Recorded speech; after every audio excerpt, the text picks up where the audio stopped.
You are now listening to Mr. Z Blackneffect.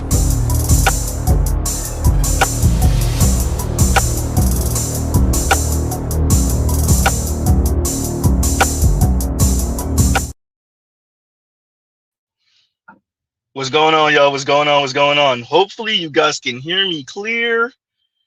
Let me get a one in the chat if you guys can hear me. Hopefully you guys can. Like, share, subscribe, hit the super chat on the way in. Let's make sure we got what we need going on here. All right, looks like we're good to go. What's up, everybody? What's up? What's up? Okay, so today we're doing a kind of round robin. Shout out to the folks that sent me the video I was referencing. Um, I don't know if we want to start off with that. As a matter of fact, I should shout you out, brother. Let me shout you out by name. Give me a second, y'all. Give me a second.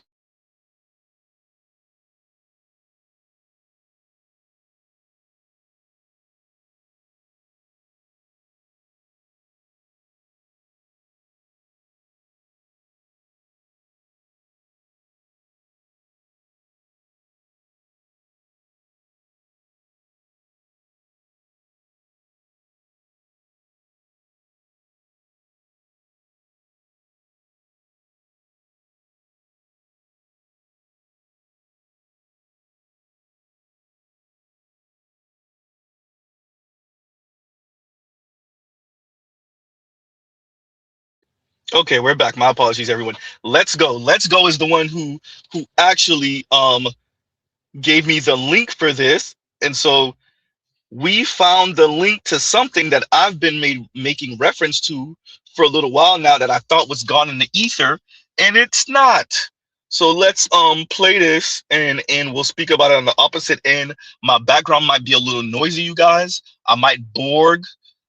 So y'all bear with. We running errands, right? I got a bunch of stuff to do, and I'm gonna bring up a panel in a little bit, right? Because we can't make this a super long stream today. So like, share, subscribe, hit the super chat. On the way in, how Mr. Z forgot the end part of that, I don't know. But okay, y'all. So let's play this and we'll make our commentary on the other end. All right.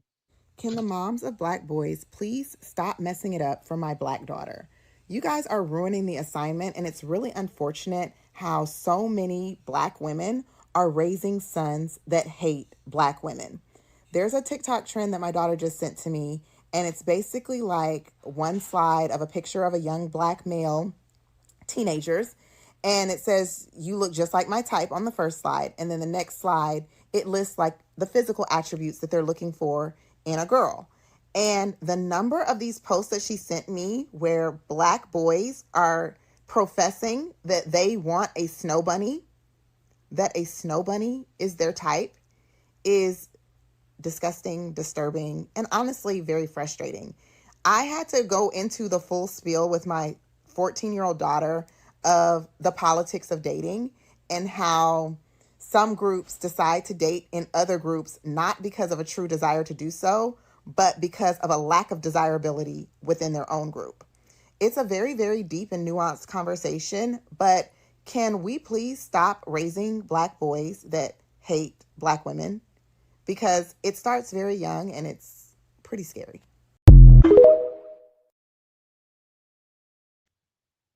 Oh boy. Y'all give Z a second. Y'all talk amongst yourselves. Like, share, subscribe, hit the super chat.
And we're back. We're gonna play it again, y'all. We're gonna play it again because shout out to everybody who just got in. Yeah, so much cope. Shout out to Saint Cyr. So much cope, right? And so we're gonna play it one more again, and then we'll make our commentary finally. And I know, it's a little crazy over here. Yeah, continuing. Can the moms of black boys please stop messing it up for my black daughter? You guys are ruining the assignment, and it's really unfortunate how so many black women are raising sons that hate black women. There's a TikTok trend that my daughter just sent to me, and it's basically like one slide of a picture of a young black male teenagers, and it says you look just like my type on the first slide, and then the next slide it lists like the physical attributes that they're looking for in a girl. And the number of these posts that she sent me where black boys are professing that they want a snow bunny, that a snow bunny is their type, is disgusting, disturbing, and honestly very frustrating. I had to go into the full spiel with my 14-year-old daughter of the politics of dating and how some groups decide to date in other groups not because of a true desire to do so, but because of a lack of desirability within their own group. It's a very, very deep and nuanced conversation, but can we please stop raising black boys that hate black women? Because it starts very young and it's pretty scary.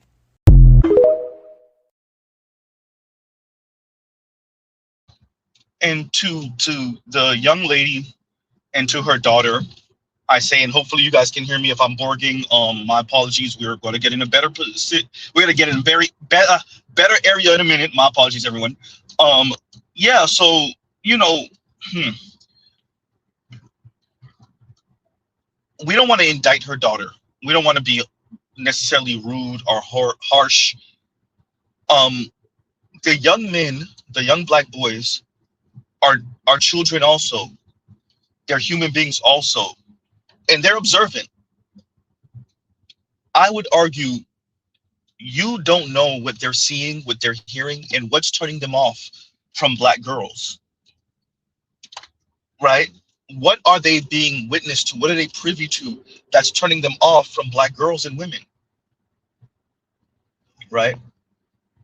This is my type. Now, we know that still black men and women marry each other when they do get married. We know we procreate with each other for the most part, right? That is how it's going across all races and ethnicities, minus maybe Asian women. Oops. But that's what the numbers say. So her daughter will more than likely still end up with a black man as she gets older. With that, the black boys don't owe the black girls first right of refusal. They don't owe them consideration. That's harsh to say, right? But that is the world we're in right now. The boys don't owe the black girls that, right? Like Mr. Z doesn't have children. I don't know if I ever will, but you know, I would prefer if I did have a son for him to come home with a black woman, but I can't dictate that to him, right? What are the boys seeing? What are they hearing? What are they witness to? What are they privy to? What about the culture is causing them to consider non-black girls, particularly white girls? It's a real question, right? What about the culture? And is it something that you care about or care to fix? Huh? Is it something that you want to assist in? Or do you not care? Right? It's a real question. Oh boy, Mr. Z is privy to a fender bender. Oh boy. Oh, that's not good. That is not good. That's a bad fender bender. Okay, let's see if I can do this. I can. I can. All right. All right. Yep. I'm sorry, y'all. I know my background. We all type of messed up today. Z, you all right? I'm okay. I'm okay. But yeah, no, that doesn't look too great. Yep. But yeah, so what is and oh, by the way, for all of you that were not here, um, about when did I cover this? Over a year ago, the first time I covered this. So um this is when we were really with our Velcro strap technology, our shoestring budget and Velcro strap budget productions over here on Z's channel. And so I covered this. I had I had a voice recorder that I recorded it on. Did I even do that? I think I just might have put the link in the description box. So we made mention of this, and we covered this a couple years ago at this point. Definitely over a year ago. And we spoke of how this is a bit sad, and I can understand the mother's frustration with that. When you don't have a black son, you don't appreciate what they're seeing. You are a woman and you have a daughter. I would argue, madam, you're only seeing it from a female perspective, from a woman's perspective, right? You're not seeing this from a young man's perspective. Could it just be this is what's cool? It's cool to be with a non-black girl in middle school or in high school. She said 14 years old, right? So what's that, middle school? Could it be that? Yes, it could be that. But could it be something else? What are those young men witnessing? What are they seeing? Is it just the music videos? Is it just the social media influence and who their favorite influencer, who he's with? That's a real question, right? Oh man, that's a real question. What are the young black boys and men privy to? How are the black girls in their classes, in the hallways, outside the school? How are they conducting themselves and behaving? What is the predominance? What do they see predominantly? Right? Are there cute, kind, subtle black girls? Probably. Is it a lot of them? Ooh, right? That is a real question. So your daughter might find herself, at least for now, that still doesn't mean she doesn't come home with a black guy in the future. But at least for now, that means, and this was a couple of years ago, her daughter can have a little black boyfriend now. Her daughter, like I said, this was over a year ago, so maybe her daughter's like 16 years old now. But those black boys deserve every right to explore what they find attractive and appealing. And they don't owe your daughter consideration, number one. But number two, your daughter's going to be okay. Madam, your daughter just finds herself on the wrong side of a dynamic between black males and black females and what we want, what we aspire for, what we find attractive, right? And if your daughter, better yet, I'm sorry, if your daughter is in middle school and she's in a diverse middle school, you have to expect some of the black boys to find non-black girls attractive and want to date non-black girls. It's gonna happen, right? You have to know that's going to happen, and it is okay, right? I understand. It's annoying. It's your heart breaks for your daughter because she's not up for consideration, possibly. Compassion, I'm gonna hit you up in a little bit, bro. After the stream, I'm gonna hit you up, so be prepared because I got some other stuff to tell you about. You go, yeah, bro. It's crazy over here. So yeah, man. So we Mr. Z being a little subtle today, but yeah, no, it's sad. I get it, but she don't, well, not she, but the young men don't owe your daughter, and that's something, that this newfangled society, that we don't make, nobody has to fit in a box, I think is the best way for me to say it. No one has to fit in a box. And so if we're not making ready-made little girls to be someone's wife and little boys to be someone's husband, then we have to understand the larger societal repercussions and ramifications of that. And I think we run into that, and then we kind of wince and we kind of scrouch up our face when we run into the cost of modernity, right? And y'all gives you a second. Like, share, subscribe, hit the super chat. Exactly, Vince. We're all free. And Vince is, we're all free. Y'all gives you a second. Y'all talk amongst yourselves.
And we're back.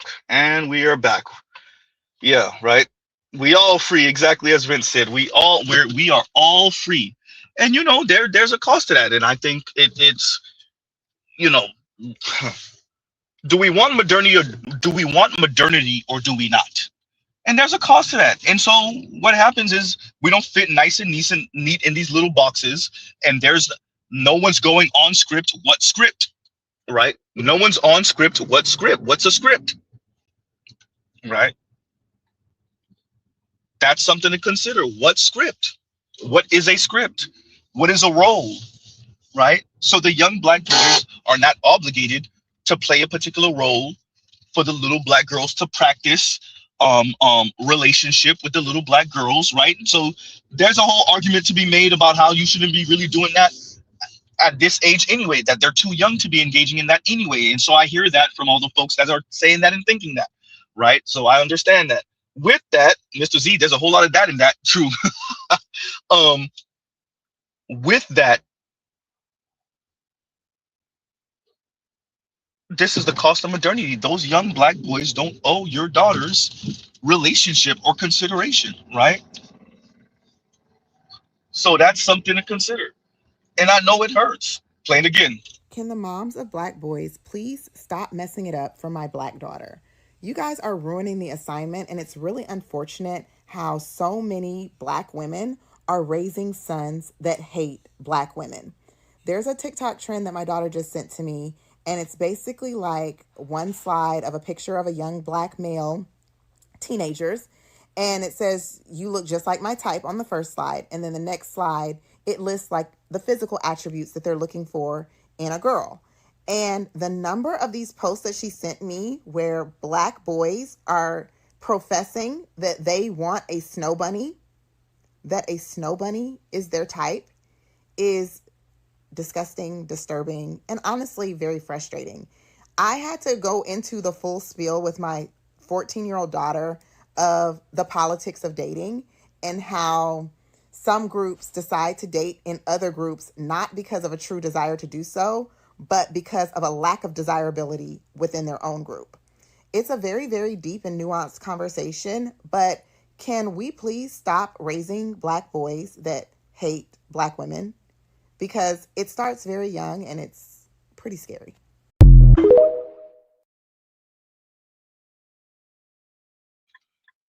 Once again, the young lady says hates Black women. Could we stop raising young Black boys or Black boys that hate Black women? Is it hate? Hate is a strong word. I think we throw hate out too flippantly. I think we throw hate out too easily. Or maybe some of us have different definitions for hate. We use the word hate instead of dislike, or instead of not interested in, or instead of there's terms and words that we could use instead of hate. There's terms and words that we can utilize instead of hate. So hate is a very strong word, right? Is it hate? Are we sure that Black boys hate Black women? Or is it even that we live in diverse communities for certain Black folks, and it's not a hate for Black girls, it is best suitor, right? It is best suitor. So have we considered that these young Black boys see some of these non-Black girls as the best suitor? And even with you said to your daughter, per your own words, you said to your daughter that some people are forced to date out not because they're not interested in whatever, but because they're, those in their group or those that they prefer don't prefer them. I understand what you're trying to do there. I get it, right? But is it hate? Right?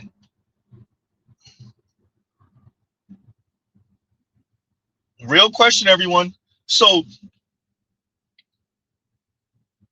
is it possibly dislike, or is it just that a number of the Black boys, and this is us taking your word for it, madam, a number of the Black boys are interested in non-Black girls at 14ish years old?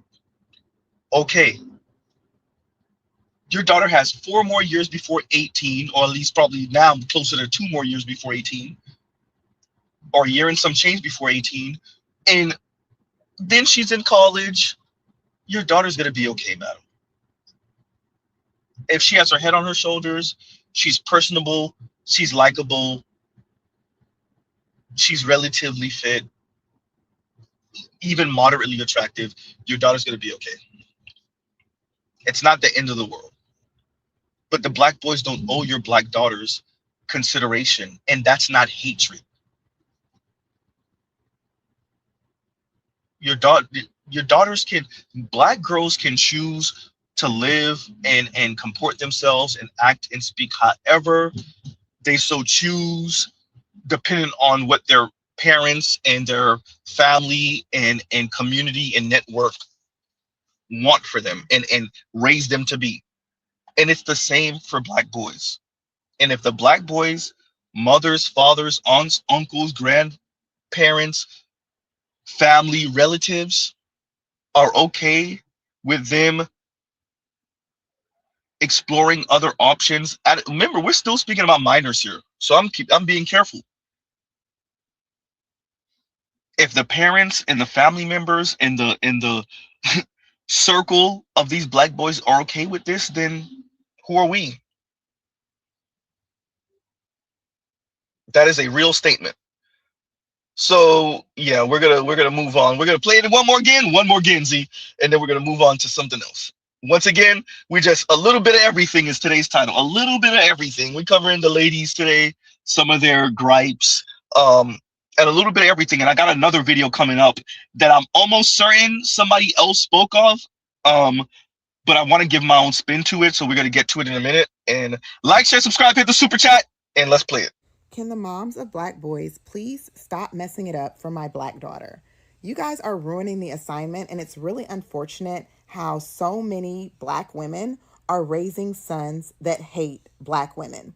There's a TikTok trend that my daughter just sent to me, and it's basically like one slide of a picture of a young Black male, teenagers, and it says, "You look just like my type" on the first slide. And then the next slide, it lists like the physical attributes that they're looking for in a girl. And the number of these posts that she sent me where Black boys are professing that they want a snow bunny, that a snow bunny is their type, is disgusting, disturbing, and honestly very frustrating. I had to go into the full spiel with my 14-year-old daughter of the politics of dating and how some groups decide to date in other groups not because of a true desire to do so, but because of a lack of desirability within their own group. It's a very, very deep and nuanced conversation, but can we please stop raising Black boys that hate Black women? Because it starts very young and it's pretty scary.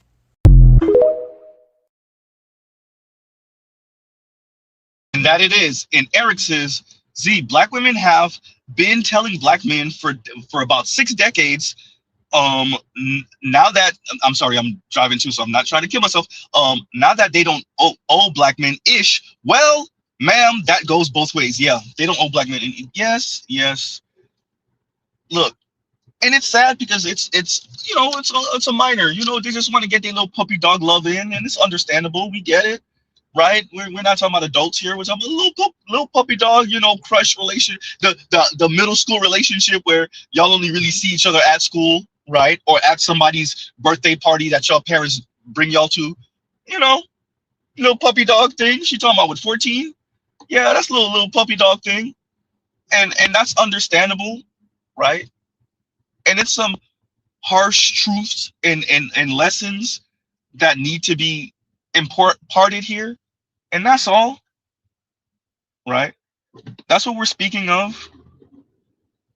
And madam, it looks like you already have a contingency plan for your child. Listening to you, it sounds like you already have a exit strategy for your child. You already have don't worry about it. You might end up dating a non-Black dude. And as Black women always say, it's not because we don't like Black, it's because the colorism and featureism and texturism, right? So, madam, we understand. We understand. We get it, right? Yeah. So you give me a second, KMS. I'm gonna read that before I move on because I want to be timely with these super chats now, as much as I can. Y'all know how that goes. Yeah. So let's do this. Let's highlight this. And KMS says, the nerve of this. Oh God, KMS. Jesus Christ, I gotta read it. The nerve of this heifer, ma'am. The call is coming from inside the house. Say that. The call is coming from inside the house. Say that. And shout out to KMS. The call is coming from inside the house, bro. And so, yeah, look, it's a thing, y'all. It's a thing. And yeah, KMS is correct. And hopefully I'm not Borging. Y'all let me know if I'm Borging, and we'll try to find somewhere better to be, right? So, yeah, y'all. But yeah, as KMS says, the call is coming from inside the house. And you're the mother, right? So I can imagine that if you have a kind of head on her shoulders little girl and you're wondering, like, I'm not raising a monster. I'm not raising someone who's particularly aggressive and loud and obnoxious and all the other things. And why are the little Black boys somewhat interested? And once again, we're talking about minors here, so we got to be careful. No, I understand, and I can understand how that's a little disconcerting. Can I get it out? Concerning. There we go. I can understand that. Even if you don't want your child to be, teenage pregnancy type thing, I get it. But you still, you're just making sure, this is something you might not have to worry about as your daughter gets older. And it seems like it may be. And as KMS said, this is something to consider. The call is coming from inside the house, right? So you might want to, you and other parents of Black girls Might want to sit down and have a powwow about what exactly is going on here, right? And KMS, thank you for the super chat. Thank you for the super chat. All right, so continuing. And then y'all be 30 plus bragging about being crazy, evil, and having a bad attitude. Y'all on the slow list too. Y'all don't think it's time to wrap that shit up? You 33. Why is you still talking about you got a bad attitude? Like you 13.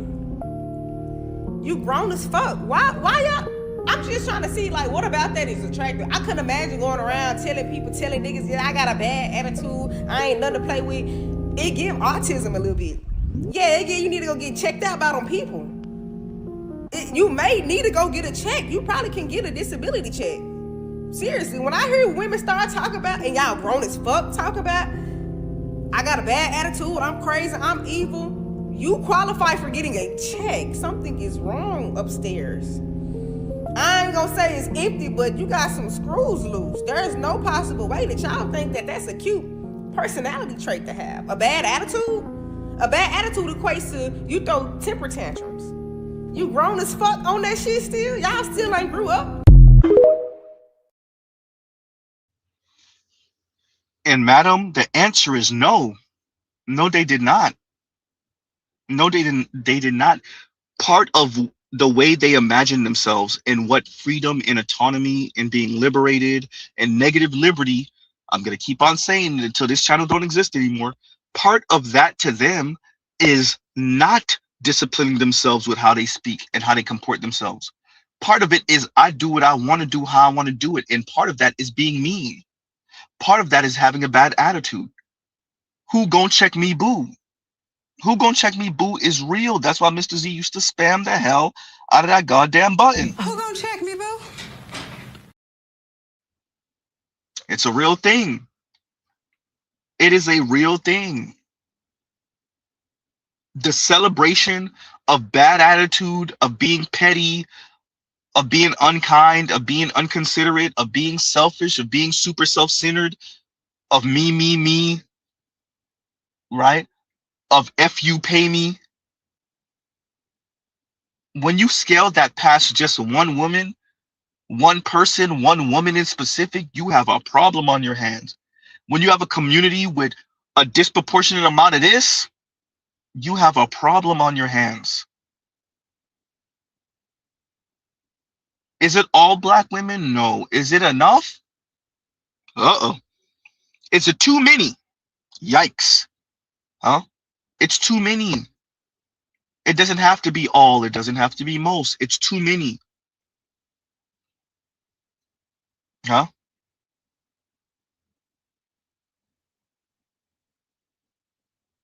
And let me read some of, yeah, KMS, I see that second. Let's do that.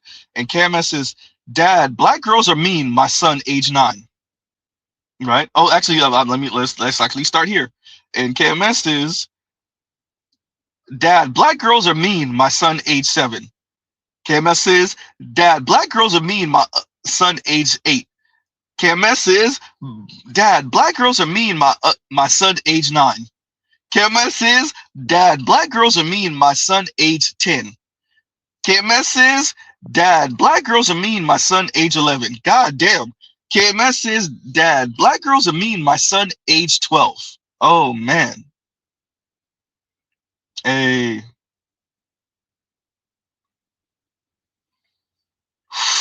Yeah.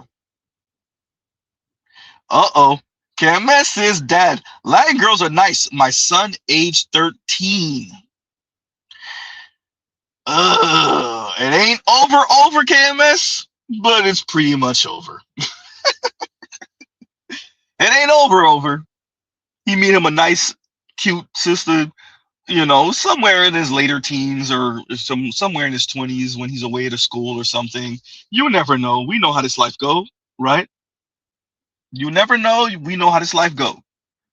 With that, hey, 13, Latin girls are nice, and there you go, right? And we could tie both of those videos together.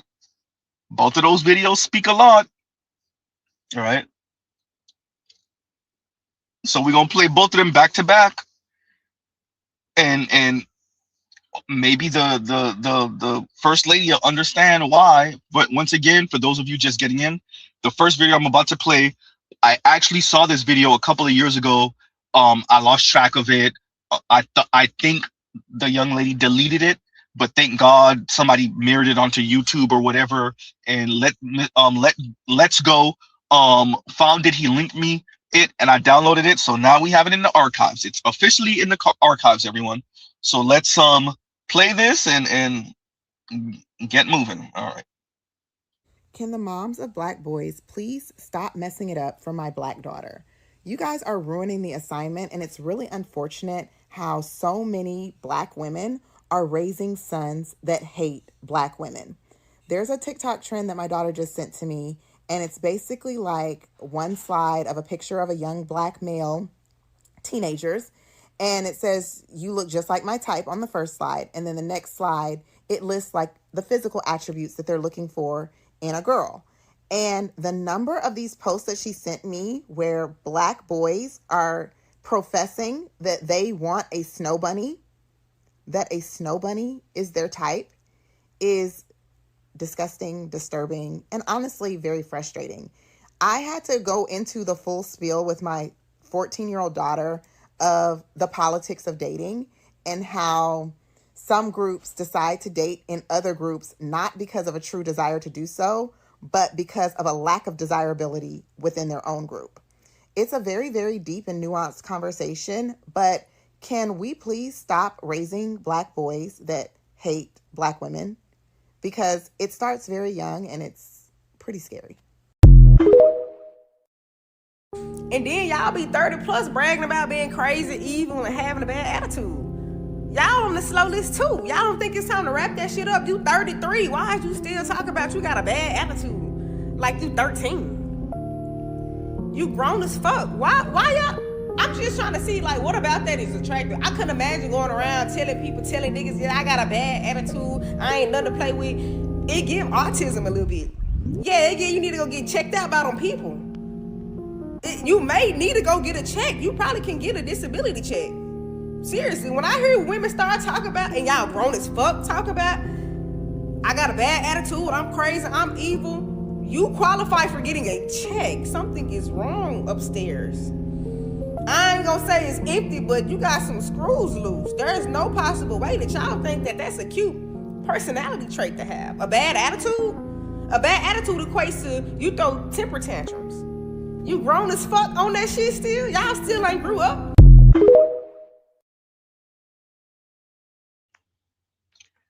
Good time to read this. And KMS has purposely spammed the chat with my son's dialogue. And that KMS did, and yeah. Yep. I get it. Right. Once again, Dad, Lion girls are nice. My son, age 13. Ah. All right. Yep. No, that's a thing. That's a thing. And you know, if you're not, I guess that's the beauty of having two children, boy and girl. You get to be witness to this thing, and you get to see a different perspective and consider differently, right? When you're a woman or when you're a man, black woman. What ends up happening often, and I think you're going to see this with Ebony K. Williams, is just that even if they're not the worst people in the world, it's really difficult to consider the view of the opposite sex when you are XX chromosome and then you have a daughter, no sons, right? You just never are witness to your son's first heartbreak. You're never witness to your son seeing the black girls acting up. You never bring your children to a birthday party and you talking to the parents and you just see how the black girls are interacting with the black boys. You never bring your son to the park and see how the black girls are interacting with the black boys. You're never witness of that. So your perspective is only a black woman's perspective, which is okay. So it's you, and then you have a daughter, and that's it. And whatever black men tell you is just theoretical. It's just, okay, that's okay. Maybe I take it up for consideration, or maybe I just dismiss it. No? Oh crap! And Terrell said I missed the 15. Oh wait a minute, I missed something that I missed. Okay, and KMS says, Dad, we're still going to Japan, right? My son, age 15, current age. Man, yeah, yeah. He go to Japan, bro. It's a wrap. Oh, he go to Japan. It's a wrap. Shout out to the passport bros. Oh my God. Early exposure to different culture, different worldview, different orientation, different way of seeing man-woman relations. And by the way, the women who are privy to the passport bros for real, they understand that's what it is and they hate it. That's why they think it's air quotes easy, right? And they'll acknowledge it and they'll say it. You going over there because you think they're easy. Those women don't know better. In other words, they're not assholes. They're not mean. They're not snarky and smug and rude. And that's not for all of them.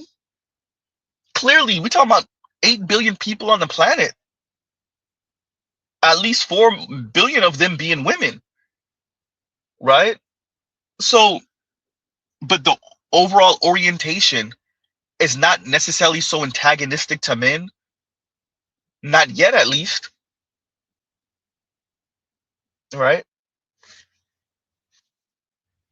So yeah, you're right. If KMS 15-year-old son goes to Japan with his dad and his mom, and he gets to see a different way, see nice, see kind, see considerate, see deference. Oh man, that's gonna set a bar, and that's one of the reasons why Black women don't want Black boys dating or even seeing anything in non-Black women, because you get to compare and contrast, even if you're not doing it maliciously.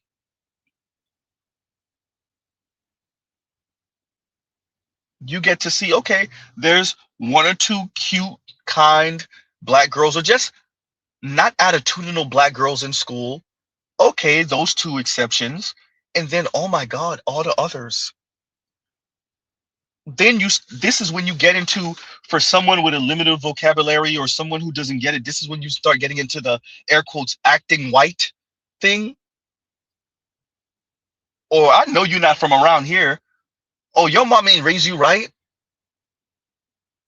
What would your mom say about that? That's when you start getting into that, because what they're saying is you haven't been socialized in the ways of Black. In the ways of Black community in America, where we defer to Black girls and women, and when we accept their badass attitudes, and where we actually air quotes find that attractive. Huh?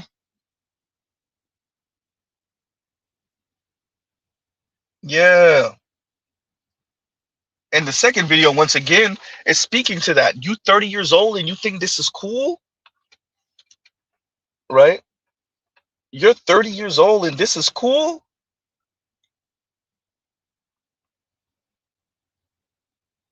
Oh, man. And Vince says, they should have never let you Black men go to Germany or Vietnam or Japan or just outside the Black community in general. Say that. And that is the thing, because we know when we're going to Germany, Japan, Vietnam, or anywhere outside the Black community, Black women are privy to our conversations and our actions, and other non-Black people, non-Black women finding us attractive and whatever. And then how do Black women start sounding? Men in Germany are treated way differently than Black women in Germany.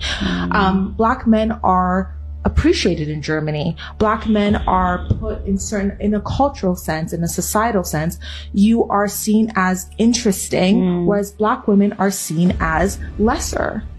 An experience, a novelty in which you can approach voyeuristically, and it's dehumanizing. I was a member at Soho House, and I remember seeing a Black man sitting there, and there was all these white women around him glorifying him, gawking at the fact that he was existing. And I think Black men need to acknowledge that their lived experience in Germany is disproportional to that of a Black woman in Germany.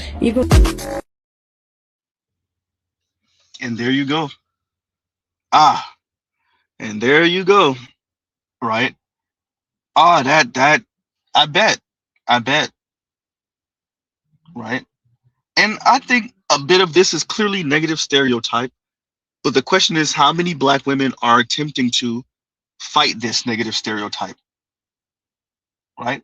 You know it's bad when another Black woman who doesn't seem to be attempting to pander to Black men, as if that would have been a problem, but doesn't seem to be attempting to pander to Black men or regurgitate some anti-Black stereotype about Black women. And she didn't say Black, but we know what it is, right? And she's telling you, like, y'all gotta cut it out. Play it one more, Genzi. And then y'all be 30 plus bragging about being crazy, evil, and having a bad attitude. Y'all on the slow list too. Y'all don't think it's time to wrap that shit up? You 33. Why is you still talking about you got a bad attitude? Like you 13. You grown as fuck. Why y'all? I'm just trying to see, like, what about that is attractive? I couldn't imagine going around telling niggas, yeah, I got a bad attitude, I ain't nothing to play with.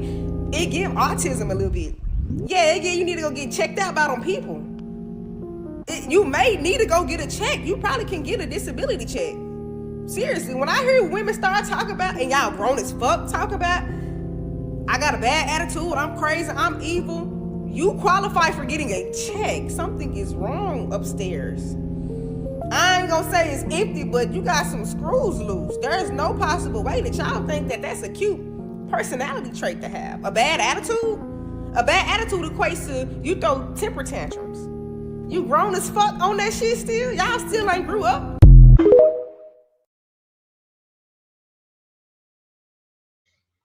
And there you go. And what that young lady is doing is what KMS says here. If you want to make the world a better place, and thank you for the super chat, like, share, subscribe, hit the super chat. And KMS says, if you want to make the world a better place, take a look at yourself and make a change. Hysterical, not the Michael. And he says, Michael Jackson, Black boys have Black mothers. Hashtag stupid. I hear you, KMS. Right? I hear you. Right? And we could do a whole stream of Black women in particular speaking about their relationships or lack thereof, their contentious relationships with their mothers. We could do a whole stream on that also. That's a thing. Huh? Shout out to KMS. That is a thing. You're right. Huh? So, yeah, no, and look, if the Black community is a matriarchy, if you want to be kind, a gynocracy, if you want to be accurate, you have folks that they just can't see that Black women as having behavioral issues or problems. And this is something that is causing a preponderance of them to not be in relationship with anyone. Black women are the most chronically single group of people in America. Whether it's talk of autonomy and liberation and freedom and right, or it's no one could tell me what to do. Black women are the most chronically single group of people in America. So, and we know this, we have numbers on this.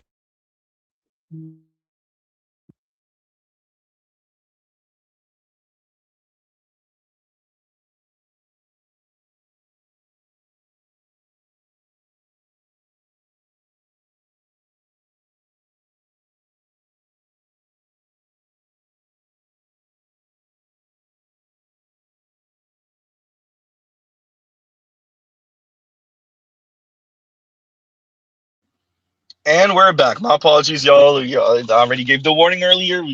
It's gonna be a little pandemonium. Well, not a little bit of pandemonium, just a little bit going on today, in the background. So y'all bear with, and thank you for your patience, good, kind sirs, and gentle women. Gentle women, Z. I know. Gentle ladies. Oh no.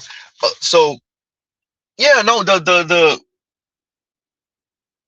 Michael Jackson looking, a man in the mirror, and that's difficult to say to the ladies, right? That, and I think it's even more difficult for them to actually do it. For you to look at the ugly in yourself, for you to not flatter yourself, for you to admit where you've messed up, the character flaws that may cause you your own problems, that's a lot, right? That's a lot. A lot of people can't do it. A lot of women can't do it. Looking in that mirror and admitting to yourself, damn, I messed up here. I did this wrong. Oh man, like this is messed up about me. I messed up this chance, this opportunity. Um, I could do better at this. You know, this is selfish about me. That is, that's a lot. And the worst is when you're forced to do it through circumstance. Someone in the family passes, you have a freak accident, or you lose someone near and dear to you. You mess up somehow, you get fired from a job, you lose a spouse, right? Through divorce, and it's kind of your fault. Like, you know, yeah. You and a sibling aren't speaking, you and a friend aren't speaking, you and a spouse aren't speaking, and sometimes you are forced to have to come to terms with yourself, and you're forced to look in that mirror, right? And that is it's bad when Matt Walsh is over here speaking about how black women are beyond reproach. And like, we know Matt Walsh, super racist white dude, but he's absorbed. And this is why conservatives are able to start pulling at black men. It is through the culture. It is through the culture. Most of it, I would argue, isn't necessarily through the politics. It's through the culture, and then they start peppering you with their politics, right? But you have to ask yourself, what about black culture concerning black women that black men see as a problem, and that the conservative side of the aisle is able to capitalize on that issue? Huh? Are black women looking in the women in the mirror? The majority of them, are black women looking at the women in the mirror? Or do they just chalk up their position, their social, political, and economic position in America to racism, anti-blackness, colorism, futurism, texturism, and all the anti-isms?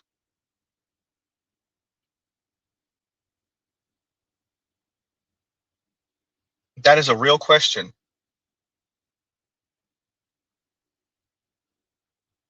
Huh?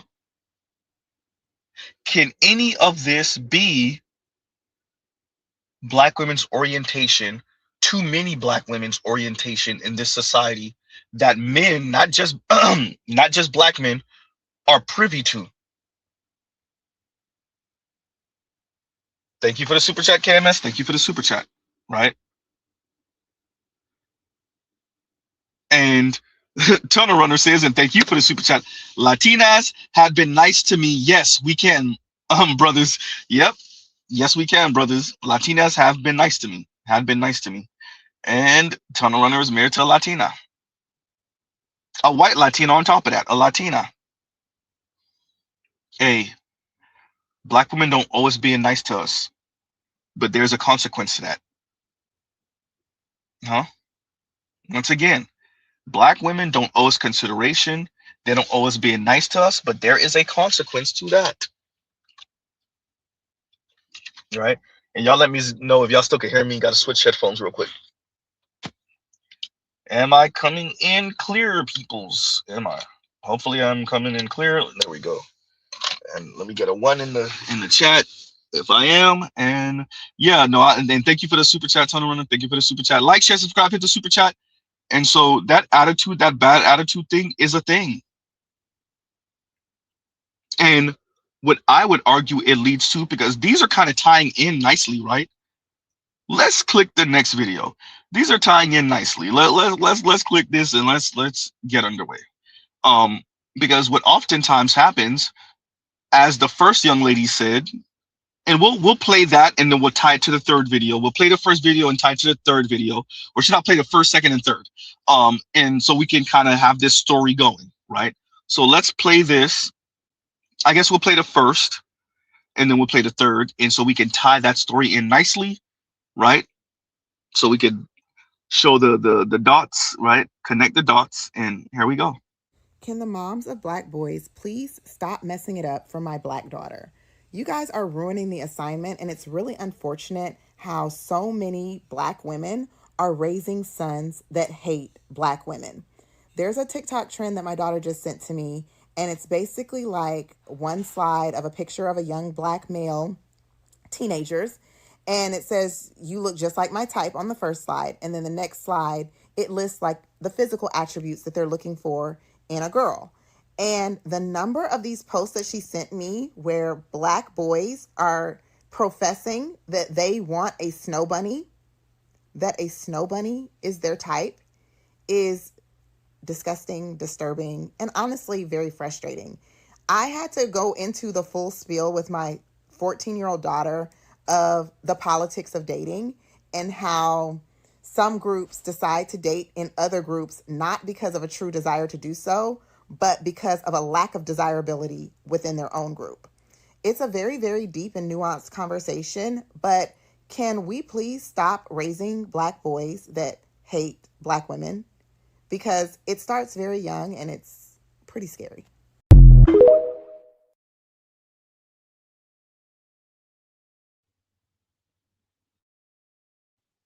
And there we go. Like, share, subscribe, hit the super chat, and yeah. So that's the first one. Connected to the second one, Z. This is gonna sound extremely crazy to a lot. The third one. This is gonna sound extremely crazy to a lot of women, and it may even sound male-centered to some, but I do need you guys to understand the difference between what I'm expressing versus male-centeredness, like actual male-centeredness, right? With that being said, not too much on me. I no longer need new friends. I do not want new friends. I do not need any new people in my life. Before I say what I'm about to say, I've experienced friendship quite literally since I was able to talk. I've seen the good, the bad, and the ugly. I've seen all the highs and lows when it comes to friendships. I understand the importance of platonic relationships. You text your friends, hang out with your friends, FaceTime your friends, everything under the sun with your friends, I guess, right? Not only am I getting bored, but simultaneously, I am yearning for a romantic relationship.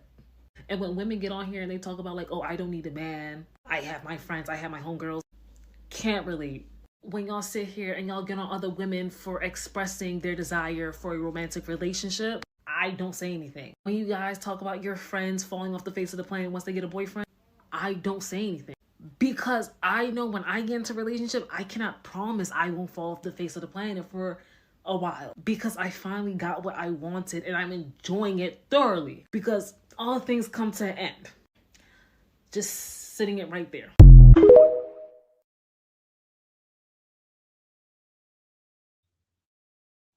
And yes, everyone, that is another young black woman telling the other women, namely black women, telling other women to stop telling her to mask her desires. Stop telling her to love on herself, right? That is another black woman. Z, you gonna play the other videos? You damn right. That is another black woman that is tired of the decenter men talk, right? She's telling you she is not male-centered, but there's only so far she can go with the platonic relationships with other women.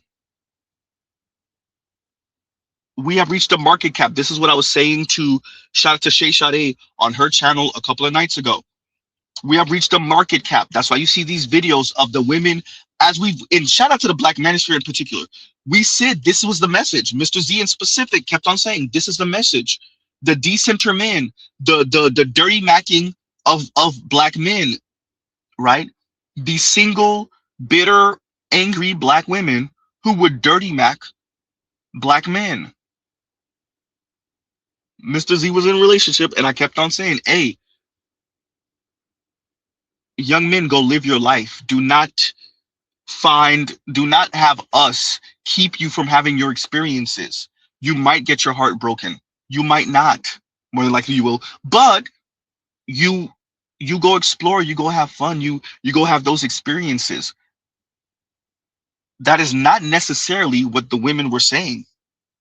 And so what you have now are a number of women, black and non-black women, but in our case, black women, who, and it's young black women, right? So that's letting you know they hear the message, whether the words are overt or not.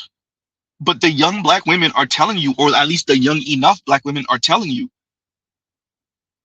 Continuing. Oh, another night going home alone. This single life is ass. And don't get under my post talk about some. Just focus on yourself. Love yourself. Date yourself. I don't want to hear that shit. I really don't. I'm tired of it. Stop trying to tell me to mask my desires for being with someone else, that I should just be with myself. I've been with myself. I'm always going to be with myself. Like, it's me and her to the end of time. Like, stop it. Like, after a long day of work, I just be wanting to lay down. I want to cuddle. I want to tell my man about my day.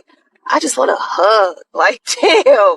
Like, it don't even be about all the other stuff y'all be talking about. It just be the simple things that you miss the most. Like, that's really it. Like, it's not even like, it just be the simple things. That's all I'm going to say. So just be grateful if you got somebody and you got a hug today. Because you know what? I don't need no man.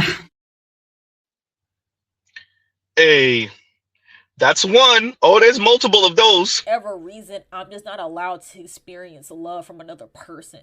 And yes, although, you know, I don't have that, there are other areas of my life that are flourishing, you know, like my YouTube channel and friendships, and it's giving me opportunity to pour into those friendships and pour into myself, which I think are equally as important. But I think people tend to forget that platonic love doesn't replace romantic love. And so as much as I am fulfilled by, you know, my friendships and, you know, relationships with my family and things like that, it still doesn't replace that desire that I have deep down for something more. And it's hard. It's a hard thing to suppress. It's a hard thing to put on the back burner, and not knowing how long I'm gonna be in this season scares me a little bit. And it also scares me to know that it may not ever happen. That it may not ever happen. And so it's just like, I don't know. I don't even know if I'm making much sense in this video.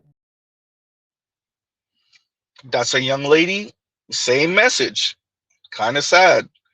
We got more of it. Personally, I am done with all women-centered events in 2025. The women empowerment brunches, lunches, the ladies' nights, I'm just gonna take a pause. Like, I need enough. I have my sisterhood. Of course, I'm open to making new friends, but there's other ways to do that and to spend my money. Like, where's the...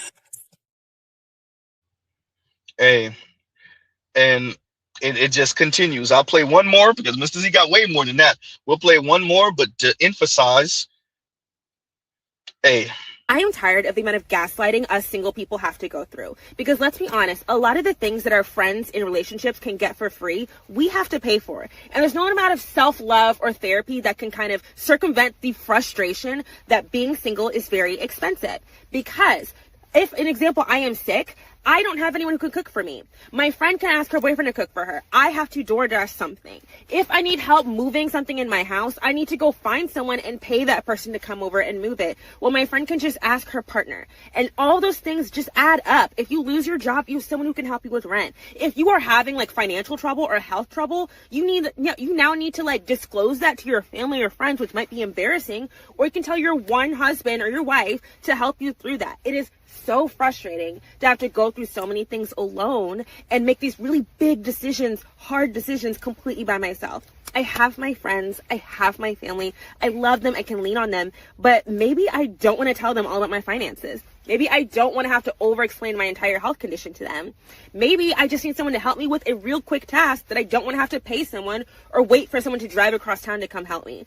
And it is so frustrating because we're told that, being single is great. And it's really great when compared to an unhealthy relationship. But being single is not always better than having a healthy relationship.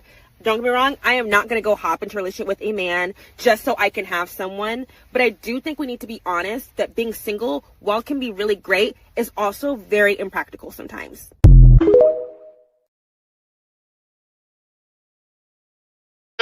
Yep. And that's, we're gonna have that. The young ladies, they hear the message.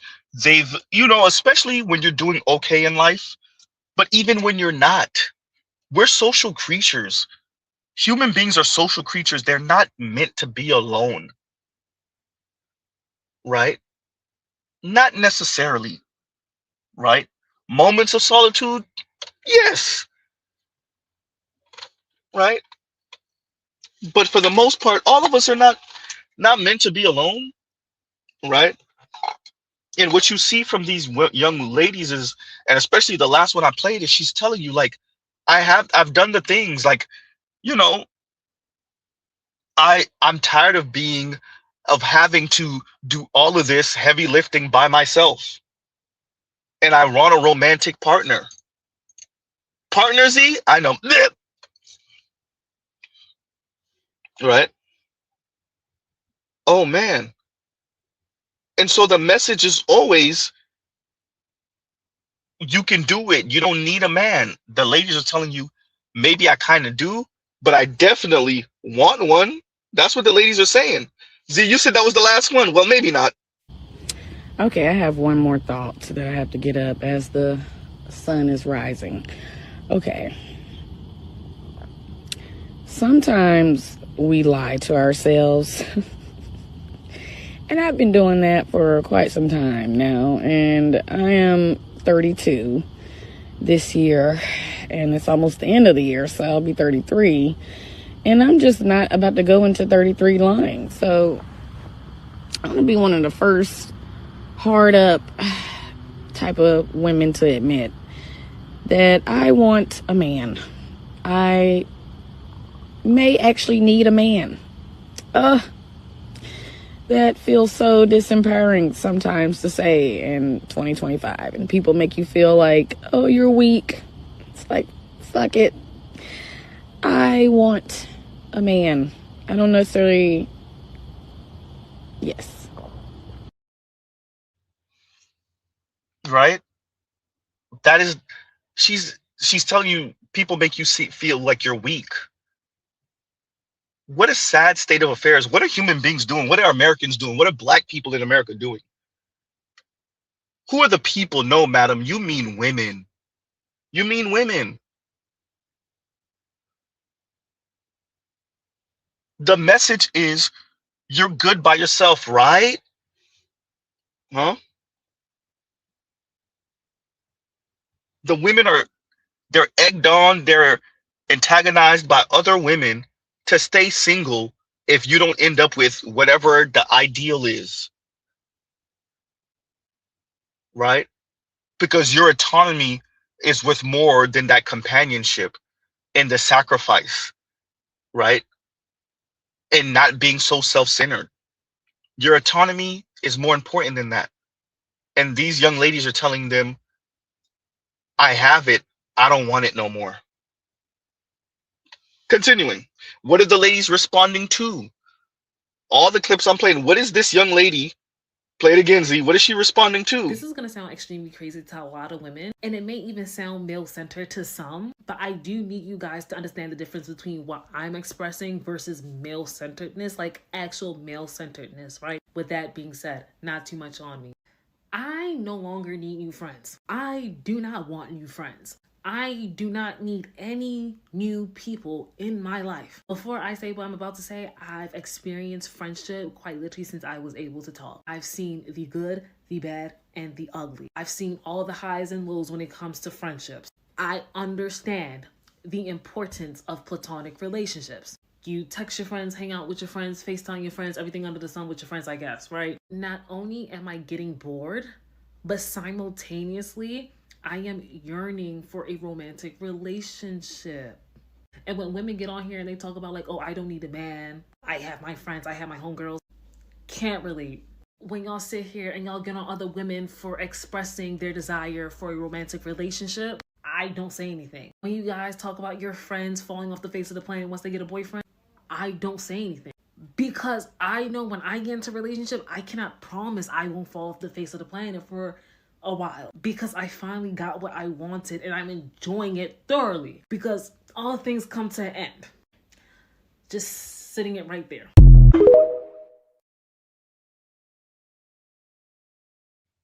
And who is the young lady responding to? Now, she may not exactly be responding to this person, but she is responding to this type of message. Oh, you better believe it. Real talk with Yenny. Shout you out.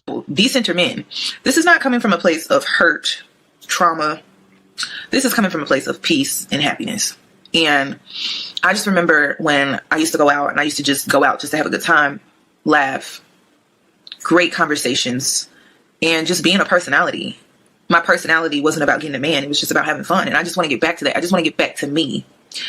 And I'm tired of social media. I'm wanting to decenter men, decenter social media. And I just want to just be about me. I want to be selfish and self-centered as an ex-people pleaser, because everything nowadays is about getting a man, keeping a man, having a man's baby. And it's just too much. And I'm just getting nauseous. Just thinking about it. There has to be more to life than just men. And so now that I have decentered men for my life, I find myself actually having a good time. I go out in social settings. The objective isn't to get numbers, to get a man, to get a date. It's just to have great conversation. And I've been enjoying myself. I have. You know, I'm flirting. I'm having amazing conversations, meeting new people. And I'm just keeping it at that. And I like that. I feel in control, and I like how I have this I don't give a fuck attitude. And it's just very freeing.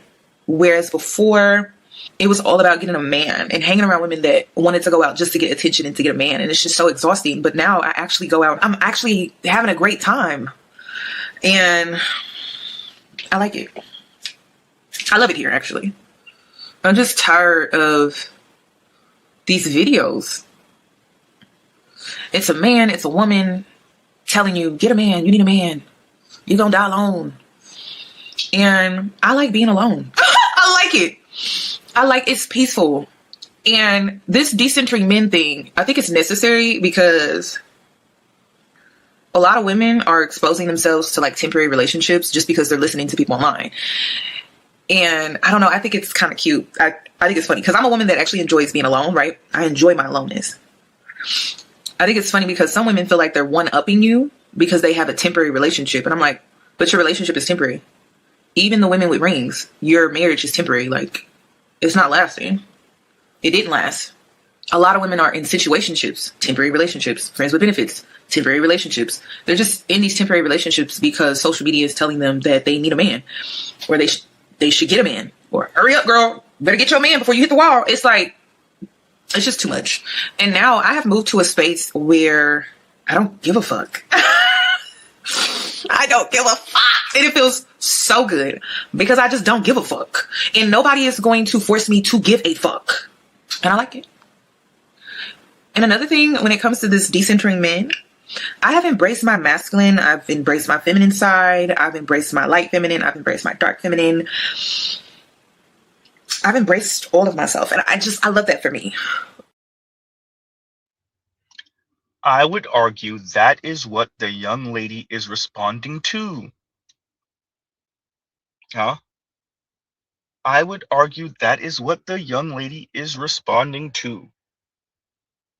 That type of sentiment. That is what she is speaking to. That is what she is responding to. She is tired of folks telling her to decenter men. You can only pretend like you don't want romantic relationship, but only for so long. Right? And shout out to that young lady for having some self-awareness and being honest with herself. Shout out to all the young ladies who refuse to accept the depressing anti-black male talk from their older cousins, their aunts, maybe even their own mothers, their girlfriends. Huh? Shout out to those young ladies. Play it again, one more, Ginzy. This is going to sound extremely crazy to a lot of women, and it may even sound male-centered to some, but I do need you guys to understand the difference between what I'm expressing versus male-centeredness, like actual male-centeredness, right? With that being said, not too much on me. I no longer need new friends. I do not want new friends. I do not need any new people in my life. Before I say what I'm about to say, I've experienced friendship quite literally since I was able to talk. I've seen the good, the bad, and the ugly. I've seen all the highs and lows when it comes to friendships. I understand the importance of platonic relationships. You text your friends, hang out with your friends, FaceTime your friends, everything under the sun with your friends, I guess, right? Not only am I getting bored, but simultaneously, I am yearning for a romantic relationship. And when women get on here and they talk about like, oh, I don't need a man, I have my friends, I have my homegirls, can't relate. When y'all sit here and y'all get on other women for expressing their desire for a romantic relationship, I don't say anything. When you guys talk about your friends falling off the face of the planet once they get a boyfriend, I don't say anything. Because I know when I get into a relationship, I cannot promise I won't fall off the face of the planet for a while, because I finally got what I wanted and I'm enjoying it thoroughly, because all things come to an end. Just sitting it right there.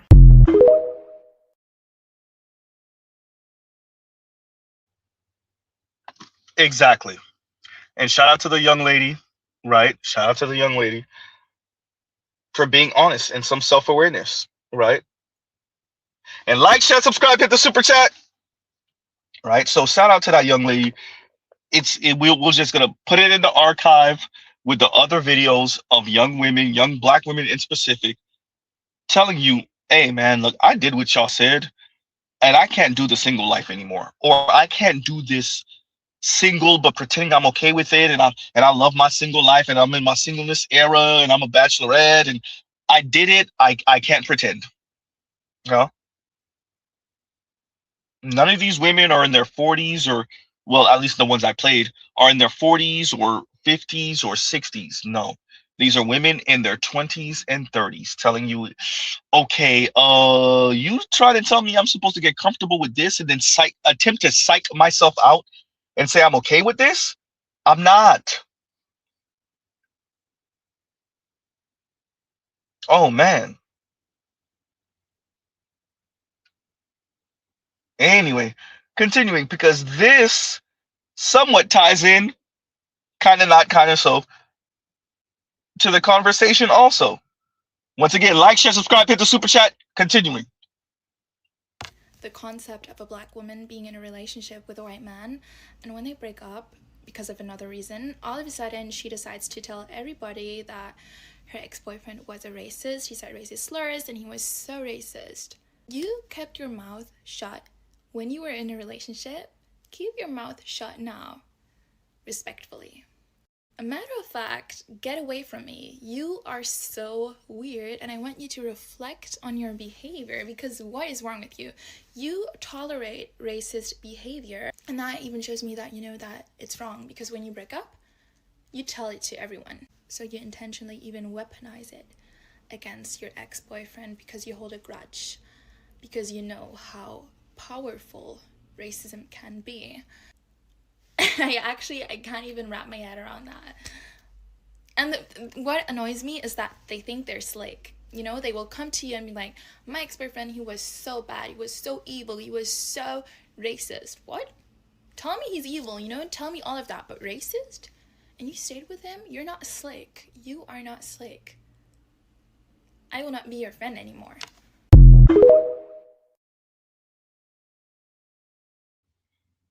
Yeah, attractive sister, attractive little slim sister, and she says, the attractive slim black girl says, black woman says, yeah, y'all know y'all with these racist white dudes, and y'all be with them, and then when y'all break up, then you want to tell me he's racist. I can't be around you. You were okay with the racist white dude until y'all broke up. Now you want to weaponize the fact that he was racist against him, but you were with him. A black women message. Even your own daughters are calling you out. Your old sistren are calling you out. Charles says, Blasian? Possibly. Right? Yeah. Lion says women clocking other women. Love it. Say that. Right. And let's read this from L's Act. Nope. Well, let's not do that. Almost pressed the wrong thing, you guys. And L's Active says, and thank you for the super chat. The reason she had the rest of them are struggling is because use they don't say anything, or usually they don't say anything when they bully other women desiring relationships. So you're talking about the previous video. Yeah, no, they bully other women desiring other relationships. Because you're just supposed to be part of the sisterhood, right?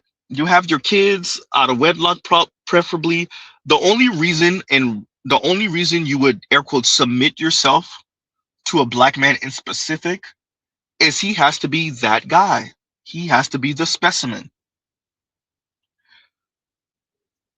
All the 666, right? Over 6 feet, six pack, six figures. And that's the only reason we have a number of videos online where black women are just openly saying it. Like, why would you ever be with one of these dudes? You better be coming with something. The only time having a boyfriend is worth it is when he is able to fully support you and pay all your bills. I said it, and I'll say it again. The only time a man who is your boyfriend, he's not your husband, if you're gonna be a girlfriend to someone, he needs to be paying all your bills. Otherwise, why is he there? What is his purpose? If he's not, he's just... Huh? And that's not the only one that we have from black women. The other one I have, it's somewhere in my phone. The other one I have, the young lady is saying marriage. Why be married if he doesn't have all of this? Is this all black women? No. Is it a preponderance? Ugh. Is it the majority? Oh, the vast majority? Ugh. And that is okay. That is their prerogative. Black men, you don't owe them being that guy. And if you are that guy, you don't owe them consideration. Exactly, Trell. Himothy. That's what they're talking about, Himothy. And look, women are human beings. We understand hypergamy. We understand women want that guy too. They want to flaunt and floss and have nice things and have a nice life. And ooh, look at what I could do. Women want that too, right? So this is what it looked like, right? If he can't pay all your bills, then why are you with him? Ooh, right?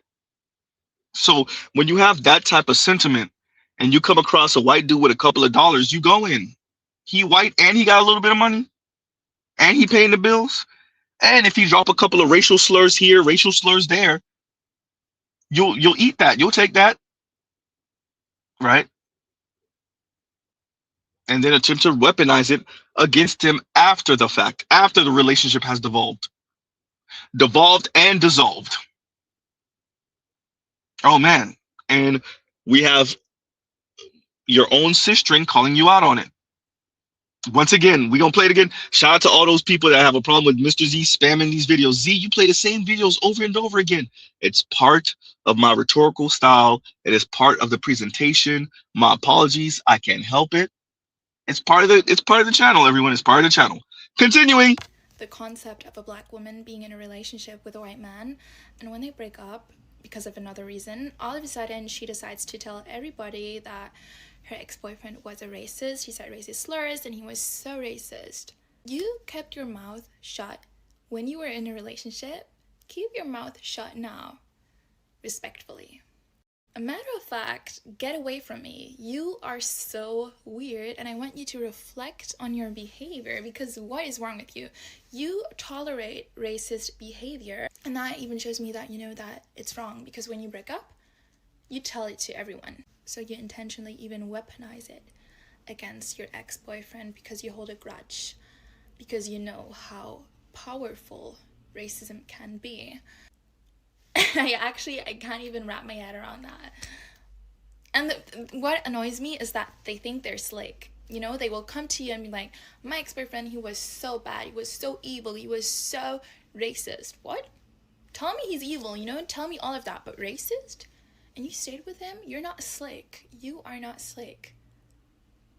I will not be your friend anymore.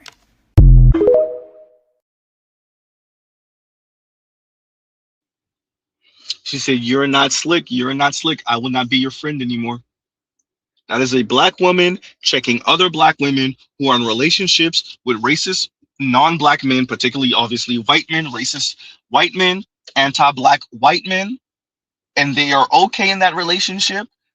And it's not until the relationship ends, dissolves, that now those same women want to weaponize that white man's racism or anti-blackness against him. But she was okay with it in the beginning.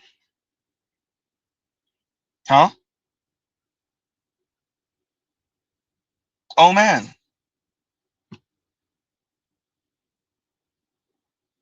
So, ladies, this is one of your own sistren calling you out. Huh? One of your own sistren calling you out. And so, do I want to play that other clip? Y'all give Z a second. Y'all talk amongst yourselves. Fair. That will not fair.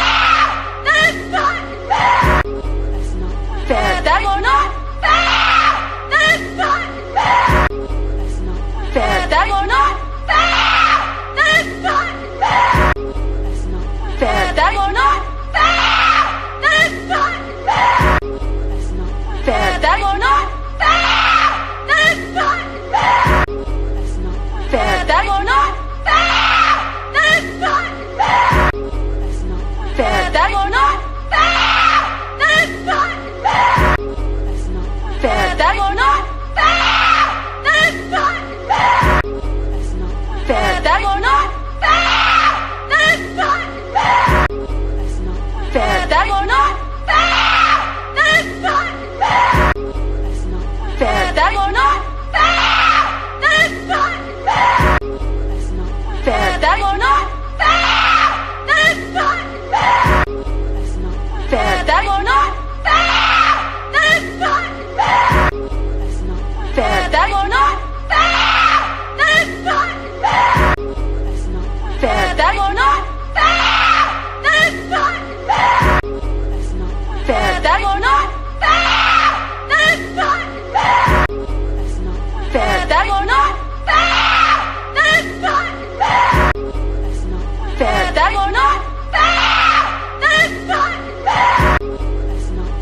That will not fair. That is not fair. Fair. That will not fair. That is not fair. Fair. That will not fair. That is not fair. Fair. That will not fair. That is not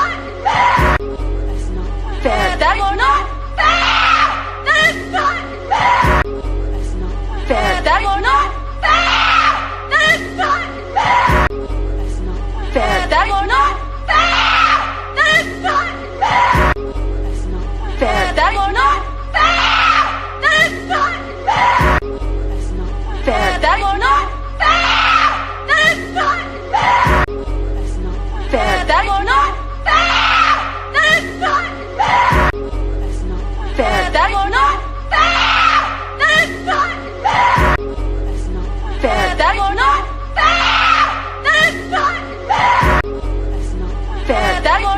fair. That is not fair. Fair. That will not fair. That is not fair. Fair. That will not fair. That is not fair. Fair. That will not fair. That is not fair. Fair. That will not fair. That is not fair. Fair. That will not fair. That is not fair. Fair. That will not fair. That is not fair. Fair. That will not fair. That is not fair. Fair. That will not fair. That is not fair. Fair. That will not fair. That is not fair. Fair. That will not fair. That is not fair. Fair.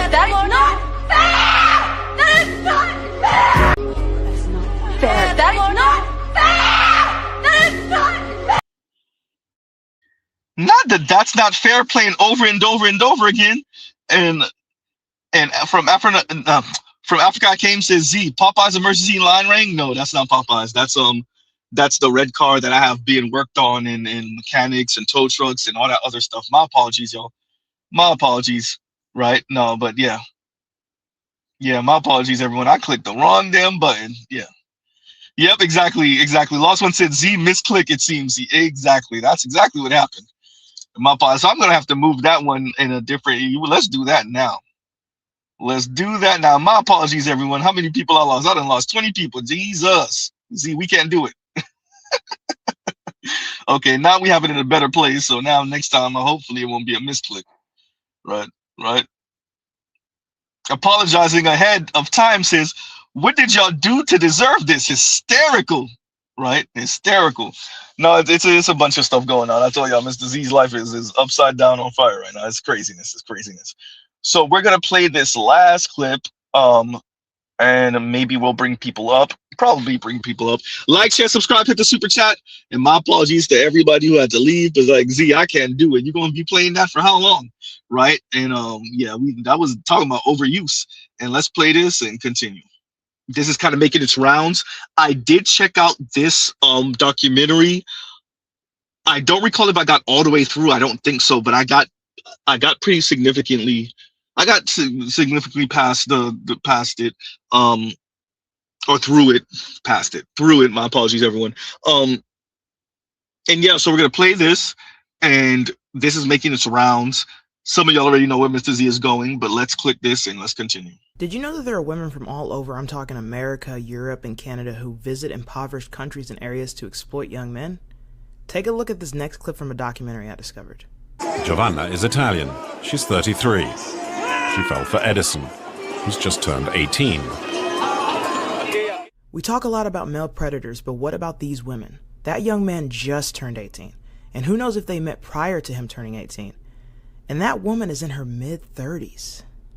Everything seems to be possible here. The barriers of Western society are abolished. There are no beauty criteria. There are no professional points of reference or problems related to differences of age. They know that these young men and boys are desperate for money, so they take advantage of that. This is sickening. These are people who do awful things, then go back to their family and pretend like nothing has happened. This should absolutely concern you.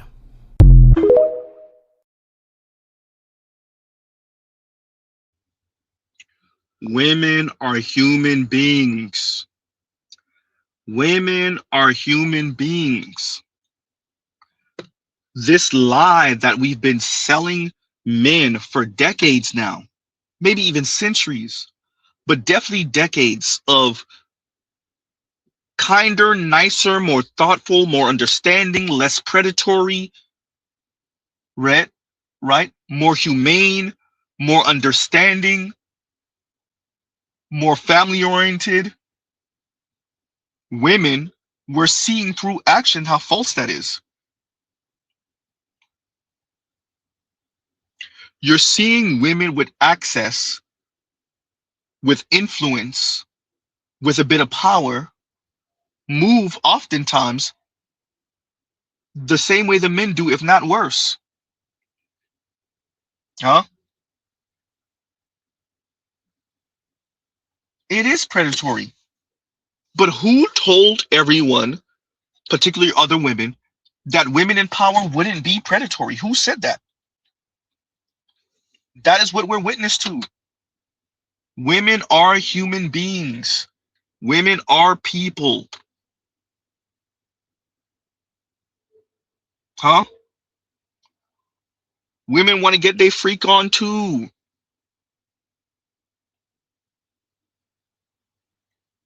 Some women want younger boy toys. Some women, because of the way their femininity is built, they want men who are a bit older.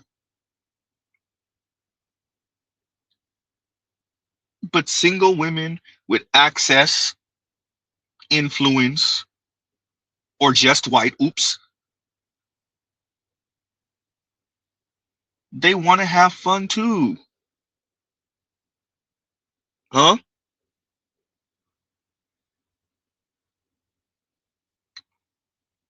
And when I was watching this, it was a number of these women. They're in Dominican Republic, and they're, white women from Europe.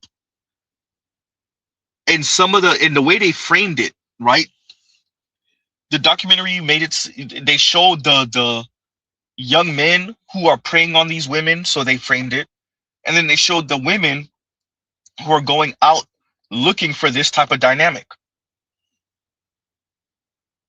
The young men, and it was they focused on a couple of young men, but you could see it was different men of different ages, mainly the darker skinned, blacker ones. Oops.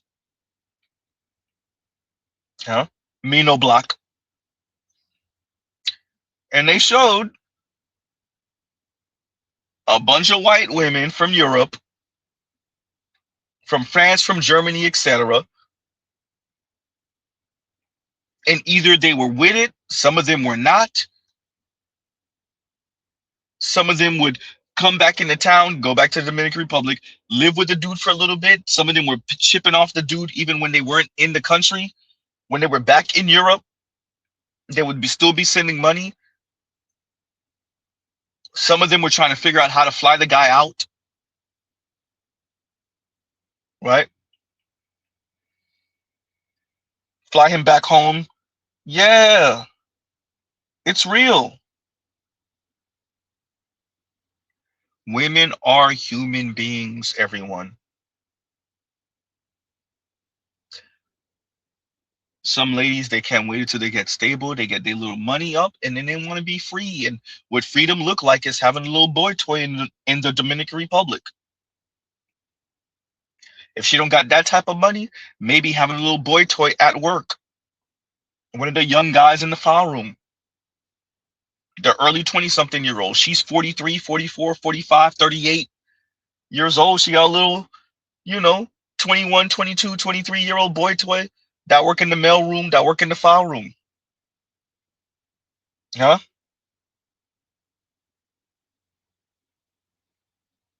That's a real thing. Or what free look like to her is getting it on with one of the co-workers or one of the bosses, probably white. But either way, one of the co-workers or one of the bosses that's similar age, one of the bosses probably older, probably white. Women are human beings, everyone. They're going to move how they want to move because they want to move that way. They get turned on to. They have moments also. They trying to get it in also, right? And what that look like and sound like is maybe, just maybe, she messing around with an 18-year-old. And she in her late 30s, mid 30s, late 30s, early 40s, mid 40s, late 40s, early 50s? Huh? So shout out to the young lady. You're damn right. It is cringe. It is predatory. It's all of that. But who said to everyone that women, namely women with a bit of resources and white, wouldn't engage in this? And we already know that there's some black women, a few of them, who, if they have the resources, they engage in this in predominantly black countries, a couple in Africa, but definitely in the Caribbean. Huh? Dexter St. Jacques and whatnot.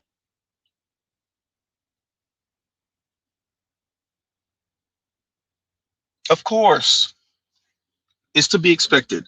As women become more and more liberated, more and more not tied to ideas and stereotypes about femininity and comportment and being chaste, right? They're gonna be all over the place. An individual woman will be all over the place. She could be chaste and reserved in college, finally get some good, come out here, do whatever, settle down with one boyfriend for a few years, come back out here, do whatever, find another dude, settle down with him, get married to him, have a kid or two, stay in the marriage for 3, 4 years, 5 years, 6 years, 7, 8, get divorced, file for divorce on him, come back out here, might have a boy toy, might be messing with somebody around her age, might be messing with somebody older. Women are human beings. There is no script. God damn, Z. Huh? Yeah. Next thing you know, she 38 years old, childless, and she in the DR messing with an 18-year-old. She was doing whatever she wanted to do. And in that documentary, one of the young ladies, she said it, she was in long-term relationship. She was out of France. She said the French dudes are not as romantic as the guys she's running into in the Dominican Republic, in the DR. Right? That's a thing. Oh boy. Play it again, Z. For most high-achieving Asian women, bringing home a white boyfriend is just another act of submission or an approved rebellion. Real rebellion implies risk. Look at that. I'm gonna let on too quickly because I do want to cover that. By the way, we're gonna cover that after this. But let's play the right video. Jesus Christ, Z, I know. We're gonna play that after this. That's the last one. But let's play this video again and then we'll get to that one, even though it has nothing to do with black women, but I find it interesting because of stuff that she said. Continue. Did you know that there are women from all over, I'm talking America, Europe, and Canada, who visit impoverished countries and areas to exploit young men? Take a look at this next clip from a documentary I discovered. Giovanna is Italian. She's 33. She fell for Edison, who's just turned 18. We talk a lot about male predators, but what about these women? That young man just turned 18. And who knows if they met prior to him turning 18. And that woman is in her mid-30s. Everything seems to be possible here. The barriers of Western society are abolished. There are no beauty criteria. There are no professional points of reference or problems related to differences of age. They know that these young men and boys are desperate for money, so they take advantage of that. This is sickening. These are people who do awful things, then go back to their family and pretend like nothing has happened. This should absolutely concern you.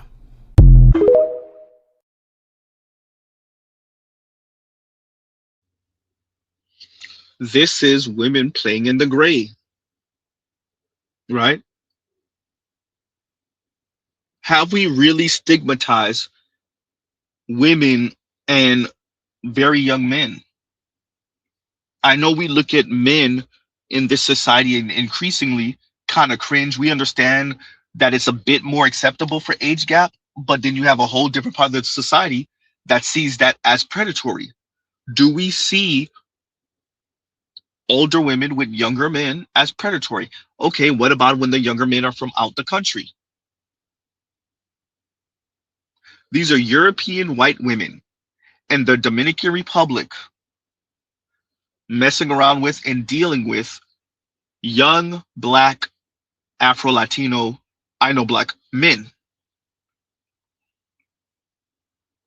Do we think there's a problem with that? Or are we okay?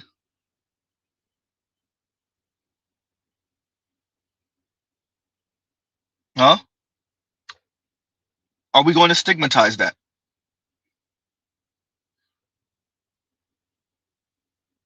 That's a real question. And what does it look like when you have a cohort of successful women across the planet who may not be coupled up? What do they do? What do we expect them to do?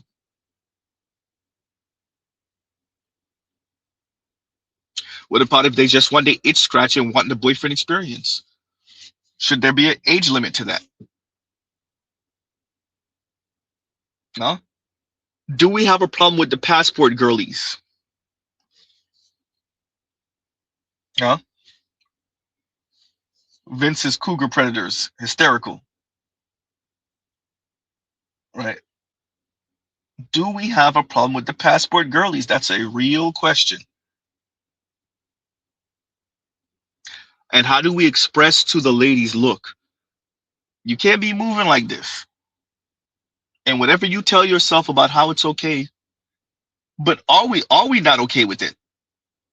I don't think we are. I think we're perfectly okay with it, and that's okay. Z, okay, I know, right? And so let's play this last clip and continue. For most high achieving Asian Like, share, subscribe, hit the super chat. For most high achieving Asian women, bringing home a white boyfriend is just another act of submission or an approved rebellion. Real rebellion implies risk. Risk of judgment, risk of losing approval, risk of being the disappointing daughter. But let's be real, whiteness sits at the top of the global social hierarchy. Choosing that doesn't cost you status, it buys you status. Her tiger mom might pretend to be mad or not, but secretly she loves the status boost. Mom's already imagining the global citizen grandkids, the passport flags, and the dinner party story. And that's not breaking the cycle.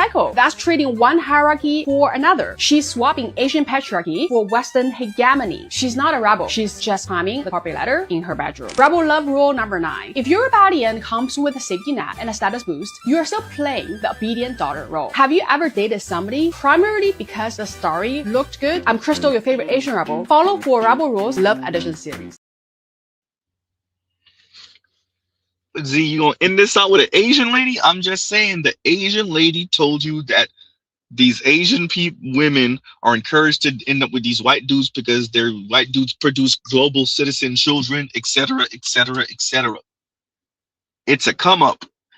Slot this in with the other videos that Mr. Z has played where Asian women, not Asian men, Asian women are telling you about their insecurity, about not being chosen by white dudes in high school, about how they're encouraged to date up into whiteness, and about how now they're global citizens when they have a Hapa baby, mixed white, mixed Asian baby, mixed East Asian in specific baby. White and East Asian. Huh? Yeah.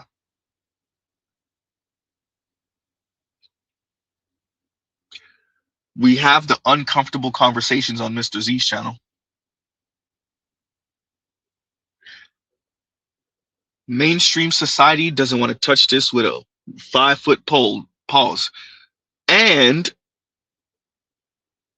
Asian women don't owe anybody any answers, particularly not black people, black men. With that, it is important to make note of this when you are traversing through society and you coming across anti-black people who have this hierarchical mentality concerning race and coupling. We covered things like this so y'all can appreciate, for my brothers who are out here who are dating. When you come across these folks who they have a different mentality concerning relationship, this is what you're running into. The white hierarchical white god complex. It's not the end of the world. That doesn't mean black men can't get in where they fit in. That is not what we're saying. That doesn't mean young black men feel some type of insecurity about your dating prospects. That's not what we're saying. What we are saying is that anti-blackness is global. And what we are saying is white supremacy is global, and it did affect the way many women see themselves, see race, see whitehood, white masculinity, and whiteness. There we go. Huh? Exactly, Afro Merchant. Asian rebellion rule, diabolical. And so she's telling you that dating and marrying white is rebellious, but it's rebellious in a prescribed way. It is Asian sanctioned rebellion.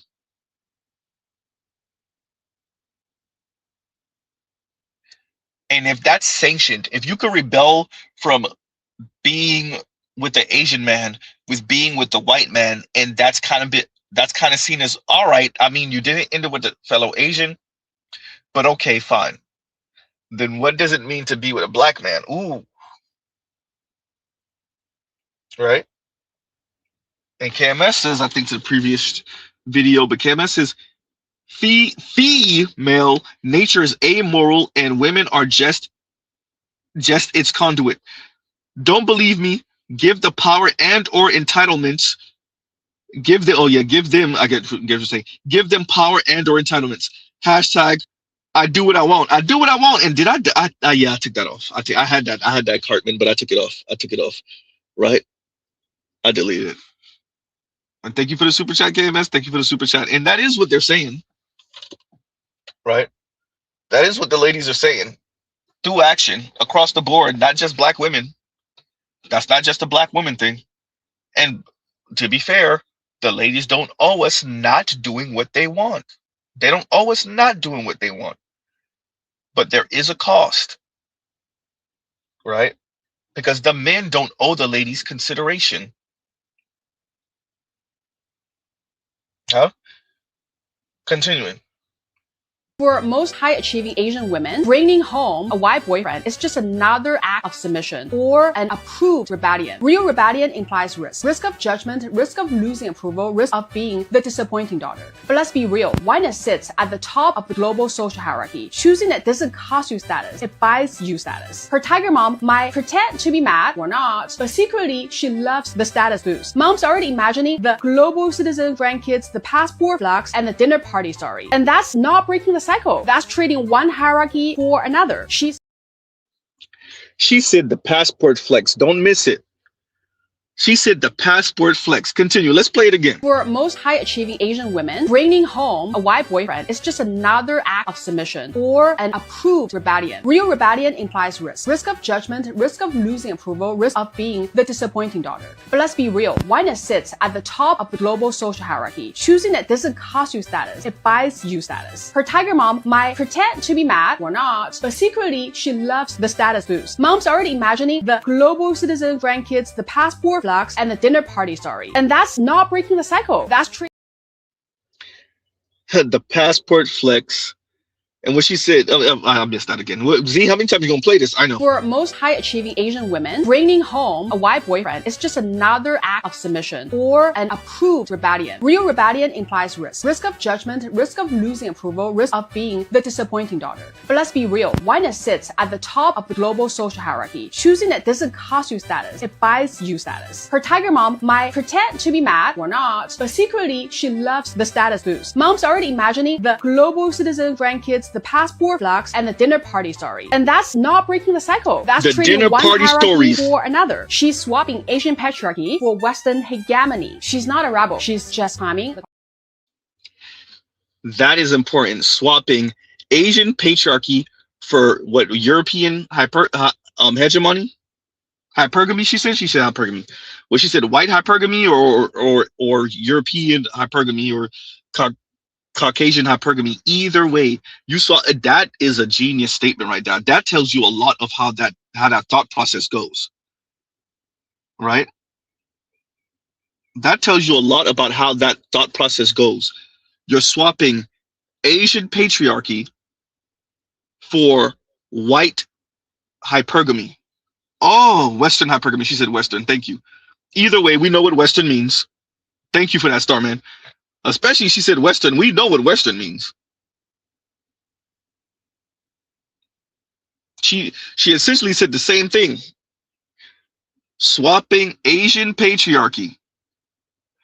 Like, share, subscribe, hit the super chat. Yeah, I can't let KMS be the only one super chat. Shout out to L's Active. And Turner Runner. She said swapping out Asian patriarchy. Woo! For Western hegemony. She said Western hegemony. Everyone. Man. Huh? Just remember, we share a planet and a country with people that think like this. Huh? Just recall that. And KMS says, one hates alimony more than a woman who makes more than her ex-husband. So much for morals. Hashtag amoral. Hashtag too many examples. Yeah. Umbrellas ain't ish. Yes. Right. Example. One hates alimony more than a woman who makes more than her ex-husband. So much for morals. Hashtag amoral. Hashtag too many examples. I think human beings if not made to follow a moral code, will be amoral.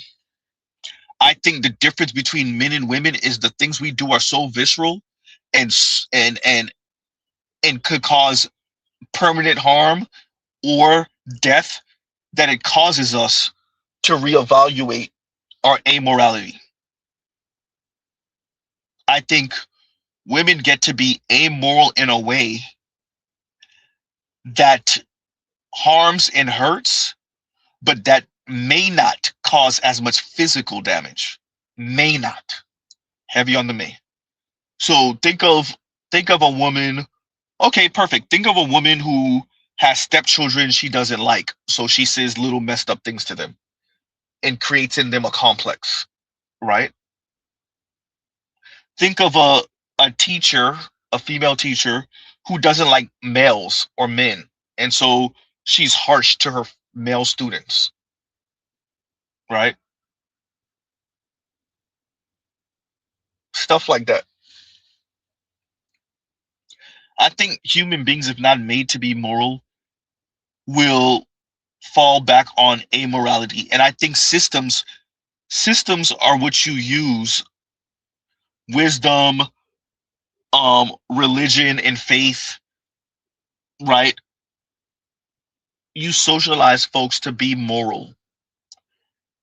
Because if you don't, then they will be amoral or immoral. I would lean towards amoral, where they decide whether they're going to be moral or not day by day. But yeah, okay, man. No, I agree with this. Right. Y'all heard what the very cold, calculated Asian lady said, right? Oh, man.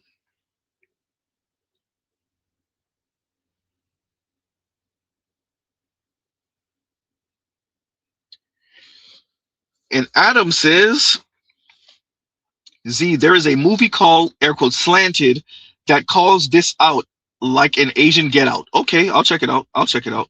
And thank you for that.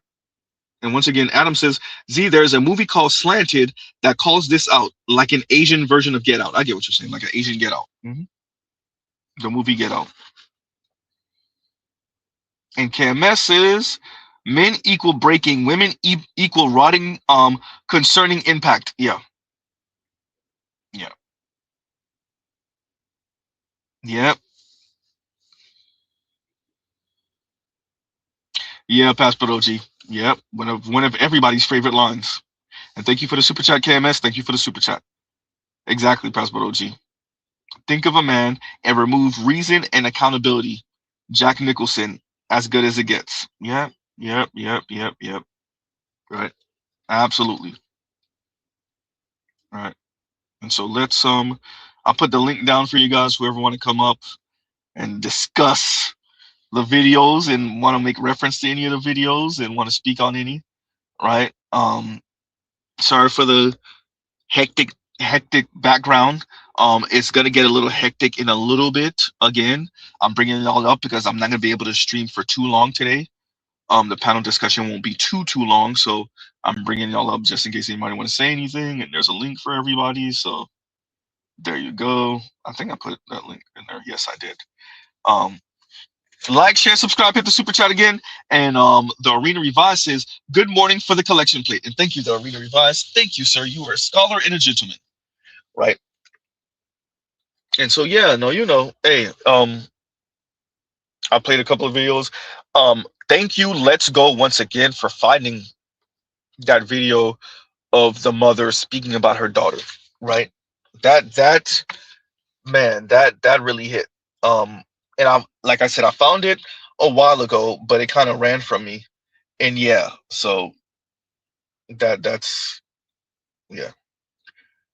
What's going on, KMS? Hey, how you doing, Mr. Z? Good morning. What's going on with you? Morning. Oh man, this another day. It's another day being black above ground, so you know how it is. Hey, did you ever see that video, KMS, with a couple, or it's like people walking out the door, and every time they walk out their front door, like numbers start piling up? right? My timing was impeccable. I put the chat up in perfect time, and anybody want to come up, perfect timing, because Mrs. Z red card just came in, so I'm mute up for a little bit. But yeah, KMS. Yeah, so it's a video where they every time they walk out, it just adds up. Yep. But yeah, go ahead, KMS. Oh yeah, no.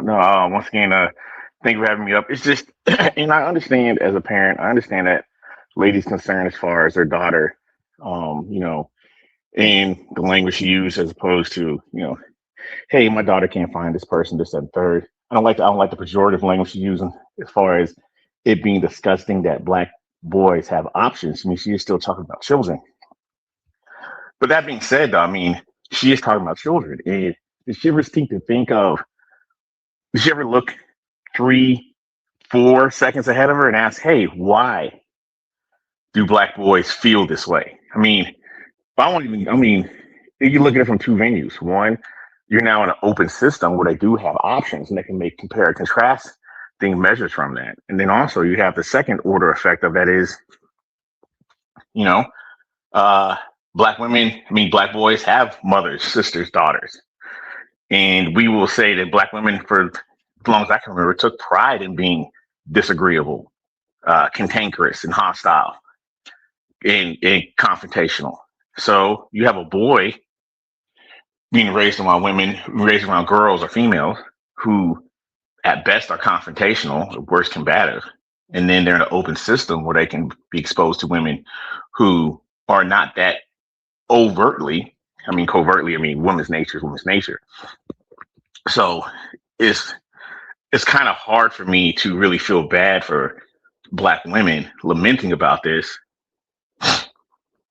when it's a bed they've created. It's like for Definitely. for the past 60 years they've been proud of being able to smoke a pack and a half a day, and then now they get this, and then now all of a sudden now they're lamenting that they got stage 4 lung cancer. It's like you didn't realize you were smoking a pack and a half a day for the past 40 years. I mean, I have sympathy, but not empathy, if that makes sense. I feel bad for any individual woman going through this, but I can't empathize with it because, this is almost a direct 1-for-1 outcome of your actions. You're not giving the men any leverage to hold on to being with you, and then you're shocked when they let you go. It's ridiculous. Yeah, Cameron. Oh yeah, because I put the wrong thing. But yeah, Cameron. So I think what we're dealing with is the ramifications of that what's going on, and like it's sad because you don't want the young women who are not necessarily, like, it's not their fault, they weren't here, right? But if they're continuing the BS from their mothers, their aunts, their grandmothers, then they have to expect, like, yo, like, you're gonna go through it too. You're gonna go through it too. Yeah, but the problem with that though is that Muhammad Ali in the early 70s when he was on the speaking circuit, he mentioned this, I never forgot it. He said, so if you're at a front door and you see 100 snakes at the front door, and then for numbers terms, like you say, I remember this. Yep. 80 of them are decent snakes, and the other ones are absolute pit vipers, but they all look the same. How many times you gotta get bit before you realize that, hey, if I see snakes at the door, I'm closing the door? And that's kind of where it's kind of predicament black women find themselves at. There's been so much pain in the system that it's like maybe be the best option is just to avoid it altogether. Maybe it's the best option of avoiding that needle, knowing that I gotta go through a stack of needles to find a particular needle, and some of them stacks of needles are poisonous, are poison tipped.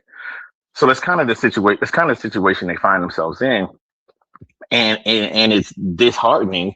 And my heart would go out to black women concerning that if they weren't just absolute insufferable about the situation they got themselves in. They wore the mascot of this team proudly for 3 quarters.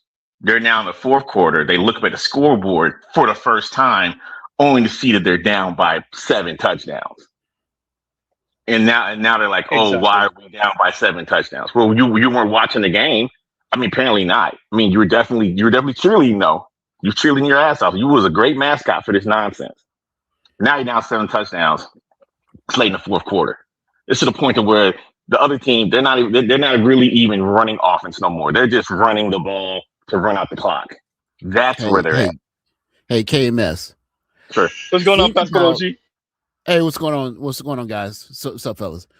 Now think about, because I'm in Asia, so I heard the news from what was going on in West Asia, basically when it started happening. Think about all those chicks that woke up this morning and they're like, oh my gosh, something else is going wrong. Like, it's easy to be a brat when you're sitting in the car going to Disney World. That's easy. Yeah. Right. Mm-hmm. But if you're a brat while you're driving through, I don't know, something crazy, then you look at your mom and dad, and your mom and dad are fretting. You have to double check yourself, right? Mm-hmm. So I think a lot of these ladies, they thought like it was just going to be gravy forever. Like, I can be a brat, I don't have to have any responsibilities, I can do what I want. And now they're starting to look around like dudes are checking out, dudes are not coming to the dating events, and calling dudes names ain't getting nothing done. It's not fixing anything. No. So what do you do when dudes are just like, you know what, I'm good. I don't want to date you. I don't want to take you on no dates. I'm straight. I think that's an excellent comparison. I can add to that. Remember rap in the late 90s to mid 2000s? You had the golden era of, I guess you call flossy glossy rap. The situation where there were $1 million productions for music videos. Maybe people was making it rain in the club and all this stuff. Well, in that era, if I was a rapper, I could afford to take you and your girls out of town on a trip. It doesn't matter. Your girls could be obnoxious or whatever. Hey, I got enough money to handle that. I got enough money to put her away, so to speak, or pass her off on someone else. Nowadays, the rap game ain't like that no more. The rap game is a lot more tighter, a lot less people, a lot less money to spend. And what it is causing a contraction. And that's kind of what's that the Roots video, what they do. Like, the whole point of the video was these rappers are fronting. And so what happens when they're fronting? You can't front when you ain't got no money. Yeah. At least you can front when. Go ahead. I can't advance you with the advance no more because I'm not getting advanced. There you go. There you go. That's right. It's all rap was like all running down. legit. It's all running downhill. Dudes ride around in like Honda Accords with rims on them. Mm-hmm. Yeah. So exactly. You can only front for so long. You can front when somebody's footing the bill or when you got money. KMS, when you get a chance, read this because it goes right to what you were saying. Planet of the in Conturo 510 with the $2 super chat. Planet of the Brats, hysterical and diabolical. No, but Passport OG, you're absolutely right. The thing about it is that, and we just alluded to this a couple streams back on where women more or less in the 70s and 80s and 90s are like, okay, men ultimately want sex. Let's just unequip these women of any other aspects as far as it is. So women just brought sex, and sex is cool if I'm making it rain or I'm balling in the club and I don't need anything out of you. The problem is that due to the contraction of the global economy, I can't have and out of respect for you, Passport, I'm not going to cuss, I can't have a do nothing chick with me no more.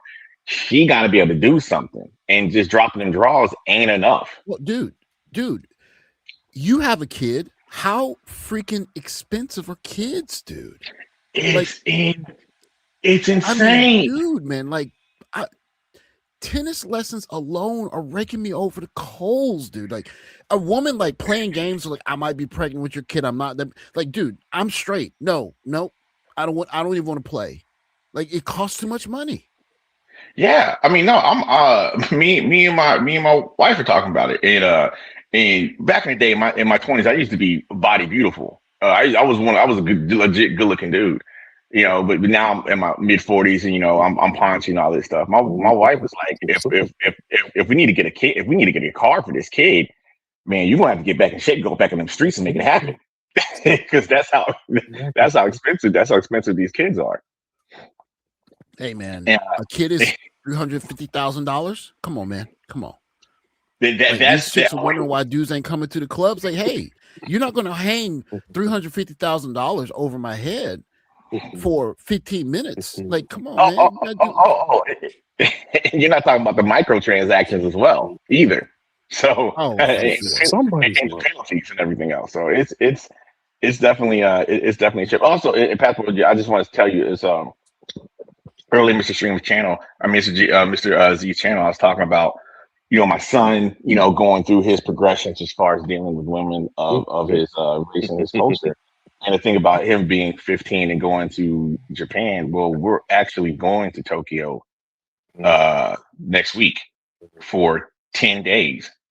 And I think that's it. I think it's going to be over. Well, if you can find a way to get him just to interact with some junior high school kids, he's gonna get hooked. He's gonna get hooked. Yeah. Because I'll just let y'all know it's craziness right now. Go ahead, y'all. I'm sorry. Go ahead. Oh, yeah. Passport, because we're going to Shibuya, then we're going to Akihabara because he wants to check out the anime stuff, and then we're going to Kyoto because I want to go to Kyoto, and then Osaka because I heard the food scene down there is insane, and then we're heading up to Tokyo and flying back out. Mm-hmm. Yeah, it's gonna shape his life. It's gonna shape his life. Yeah. Gentlemen, I'm in Colombia, Medellin, and the amount of women, the amount of smiles that I receive is just amazing compared to the States. It's just amazing how many sevens and eights are just very pleasant. Very, very pleasant. Can I ask you a question about those smiles, sir? Yes. Did you have to pull out the Lamborghini? You had to drive around your Lamborghini or your Ferrari to get those smiles? No, nothing. Just Tony walking Runner, around did with they some regular say clothes. $50,000 a month? No, not at all. Did you have to cash out for $500 before you could go to the date to reserve? If you want to link me, hit my Cash App. No, none of that. Are you sure? None of that. I'm positive. And a lot of guys will find out if they're halfway decent, they will find the same thing. You ain't got to be no. Go ahead. Okay, turn around. I'm assuming since you didn't have to pay any money up front, you were 6'9", 260 pounds ripped, 8-foot member. That's right? No. The last one, but not the other ones. Stop. You stupid. Not the first two, the third, yes. But no, but they don't know. They don't know. Gotta give them something. I hear you. Yeah. I mean, I am 6 foot tall, so I am taller than most of the guys, and I am decent shape. So, but I'm not, I'm not no bodybuilder. So I'm decently shaped. But it's still, So you do have some things going for you if you're just a normal, most black men are usually taller and better fit. So you have those things going for you, but you just have to be. And if you can speak the language, that's super important. You can definitely do some work down here. And if you come honest and come correct, these girls mostly come correct. There's always there's bad girls everywhere. There's bad people everywhere, but there's some good people too, and you can find them. They're more easily accessible. No, I understand that, and I greatly appreciate it. I do have a question for you, though. I mean, because, and I'm speaking just in general. Let's say a black man comes down there and he finds himself staying down there, and then he finds himself getting, a local woman, and they, have a long-term relationship or they get married. How does he adapt to the culture? Because if he's coming from America, he's coming from more of a matriarchal gynocentral culture where the woman is going to contest you on everything, as opposed to going down there. It's more patriarchal driven where the woman is really is the helpmate. So she's gonna, from what I'm being told, so she's gonna be like, okay, I'm here to help you, give me instructions.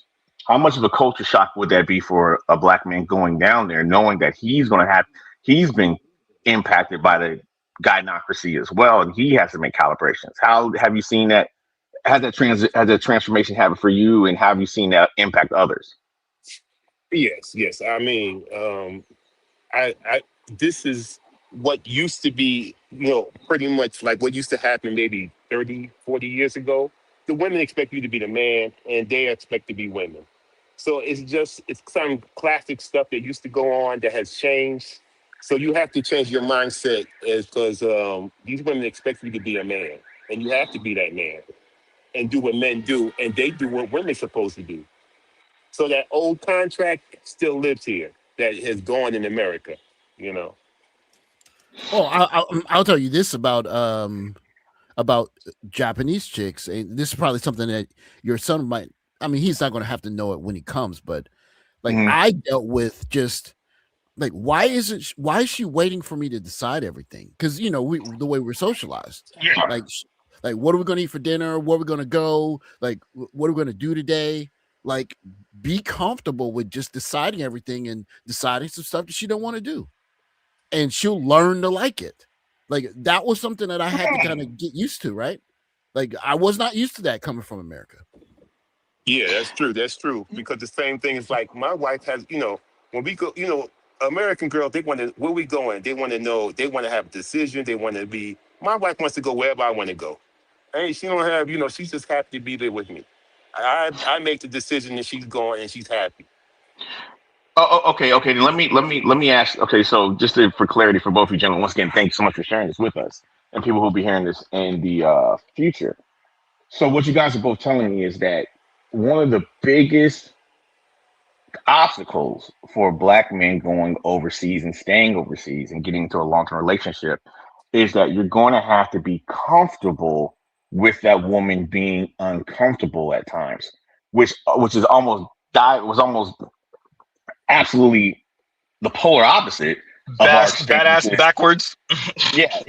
Of our experience in America, to be in general, Black America to be specific. Am I hearing that correctly? Yeah, I'd say a better way to put it is get used to a woman being uncomfortable with if she's like solidified her position with you, right? Like get comfortable with that. Like every day she's worrying, like, did I do a good job yesterday? Like, am I doing a good job? Am I making him happy? And like, instead of reassuring her, just saying, hey, listen, man, you're here because I allow you to be here. Like, that's easy, I guess, for like, certain guys that, kind of get that pimp game, whatnot. But regular average guy working a regular job, like, yeah, you're a guest here. And if you're not to my satisfaction, you can go somewhere else. Like, instead of like that I'll cook your dinner, I'll suck your toes. Like, no. We got to get away from that. Hey, question for you, Passport G. Shoot.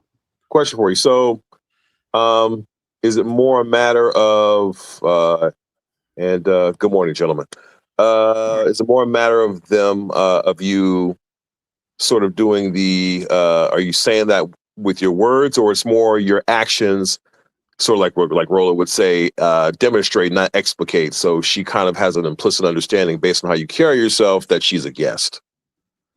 Well, it's your attitude, it's the way you carry yourself, it's your routine. Like you wake up, you drink your coffee, you read the paper, whatever, you work out, and like she's like laying, I don't know, in the bed or sitting on the couch wondering, like, is there any way that I can enhance your life? And like get her used to that.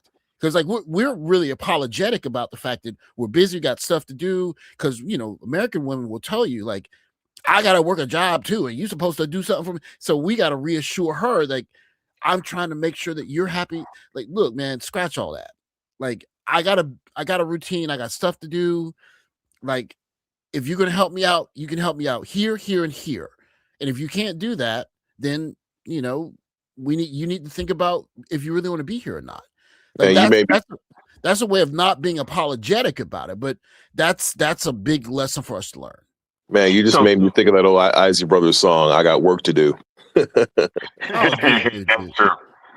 That's true. So You got dudes, black dudes working 2-3 jobs, working super hard jobs, waking up, cooking dinner for a chick that's still sleeping in the bed. Like, man, scratch all that. Bro. Passport OG, when you get a chance, if you don't mind,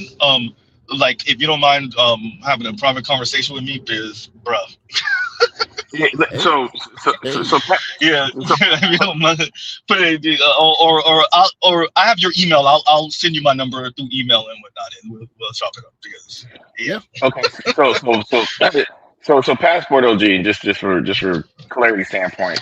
So where we're coming from in America is situation is inverted, as in because in America we're taught to assume that happy wife, happy life, and I have to prove myself to her, which on its face sounds ridiculous if I'm providing all of this value, all these tangible values. What you two gentlemen are telling me that if you step outside of America, the order seems to make more sense. If I'm providing all this value, if I'm the one setting the program, for lack of a better word, then it's up to the woman to kind of find a way on how she fits into my program. And it's her learning my algorithm as opposed to me learning hers. That seems to make more sense, all things considering. Well, I mean, I've seen it. Like my Japanese, I call him like my mentor, like his wife. Like when I go over his house, like she scurries into the kitchen and she starts making this. You know how Japanese people eat with a bunch of like they call them tsunami, just things to eat while you're drinking, right? So it'll be like 5 or 6 different things, and she'll scurry into the kitchen, start making that stuff, and then she's like, "Would you like something else? Would you like something else?" Because she's really intent on making sure that she's a conduit to the conversation that we're having, just because she's cultured that way, right? And her husband, my mentor, is just like, yeah, that's her job. Like she that's what makes her happy. And he sometimes he tries to get up and help, and she's like, "Why are you in here? Like, I got this." And he's not apologetic for that. But us, we're like, no, you're a queen, you got to sit down, you take a rest, I'm going to cook for everybody. It's like, dude, like, I can do all of this without you here. So why are you here? So we have to learn how to not be to not be so apologetic about wanting someone to serve us.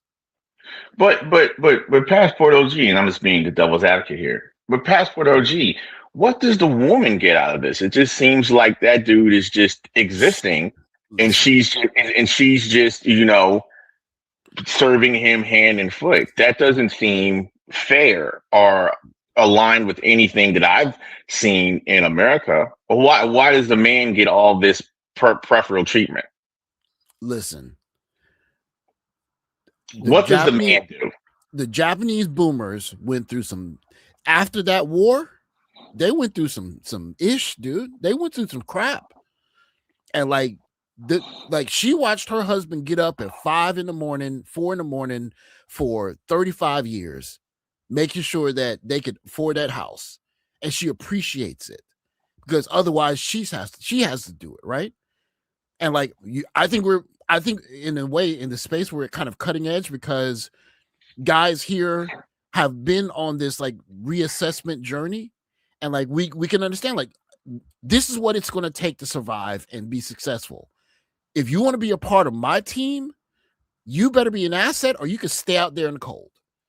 Because that cold, like the last 1950 to say 1999 before, it's actually 2000 before the Twin Towers. That was like Pax Americana. Like that was an outlier. We're back to the real now. Like I don't think that enough people realize that, passport OG. I'll explain that to you a little later. But yeah, how much a house costs? 800,000 in the U.S. 600,000 in the U.S. It's right now we're looking at like anywhere between like 410 to like 430 average. But remember, your average American is making 64, median 43, so they can't afford it. And you're not even getting like a real well built house. You get like a little piece of house that's going to be made out of stucco and plaster and little boxes, like the old song, right? Little boxes made of ticky tacky. Okay, so from what you're telling me is that it seems like a complementary relationship, even a symbiotic relationship, absolutely, where she's providing things so he can go out there and do the work that she doesn't want to do. To go back to what happened a couple months ago, where we had the northeastern blow through the United States. Either you give me some hot cocoa, or you go out there and shovel that snow. There you go. Me and you are aligned, my friend. Me and you are Robin, aligned. Robin. Passport OG. I see KMS Robin. Hey, I had an epiphany this week, and I have a content tip for you. Since you're really on the you're really good at connecting the music to the zeitgeist, right? Generationally. I was listening to a song. Do you guys remember that song by Teddy Pendergrass? It's so good when you love somebody and somebody loves you back. Oh, I know that song. Yeah. Okay. So what's the number that he references like towards the end of the song when he's ad-libbing? Not talking about 70-30, not talking about 60-40, talking about a 50-50 love. Yes. Mm-hmm. Now consider Teddy Pendergrass was the black female sex symbol of the late 70s, right? And he was talking that talk. So it'd be interesting if you do a contrast. Well, I put that in my mental Rolodex, but I think that many young ladies, they miss what 50-50 means. Yeah. They think the 50-50 means like no dude worth his salt is going to try and have his wife paying half the legit bills, right? Most dudes, if you got your stuff together, he wants to pay at least the rent. Right. Okay. Right. And we're talking about everything. We're talking about everything in terms of emotional labor, seeking balance. When I talk about when we talk about protection, right? Protection and providing, there is a way. I think the Sha'Carri Richardson thing illustrates it for black women to protect black men. Let me give you an example. My godfather was a shot caller in the 70s. He was, he sold. He was one of them dudes that was in the streets like that. Butterfly collar, fly motherfucker. I mean, he was that guy. Sorry for the language, but my mom was having some issues with her landlord, right? Some serious disrespect, and my godfather, may he rest in peace, named Eric, says, "You want me to do something about it?" And my mom, she knew what that meant, right? But she said, "You know what? No," because she knew if she opened that door, what that would mean, right? That could be a whole lot of trouble, and he could end up doing some penitentiary time, right? So she said no, right? That's sort of what protection of black men looks like. Don't put us in those situations. Have some discernment, right? Exactly. And so when we look at the Sha'Carri Richardson situation, she's just how Christian Coleman reacted is how we want a black man to react. But in return, as black women, particularly the ones with platforms, you're supposed to act like the auntie and come down on her like a ton of bricks until she gives a real apology. You do not treat a brother like that. Right. But we didn't see that. Here's all. I'll answer. But let me answer this super chat since I'm assisting Mr. Z here. I can at least be punctual about these super chats. Ha ha ha. Tampa Bomb. I hear you, KMS. I hear you. Burn. Oh my God. Tampa Bomb 5055 with the 250 peso super chat.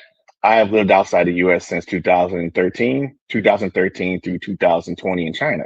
2020 till now, the Philippines.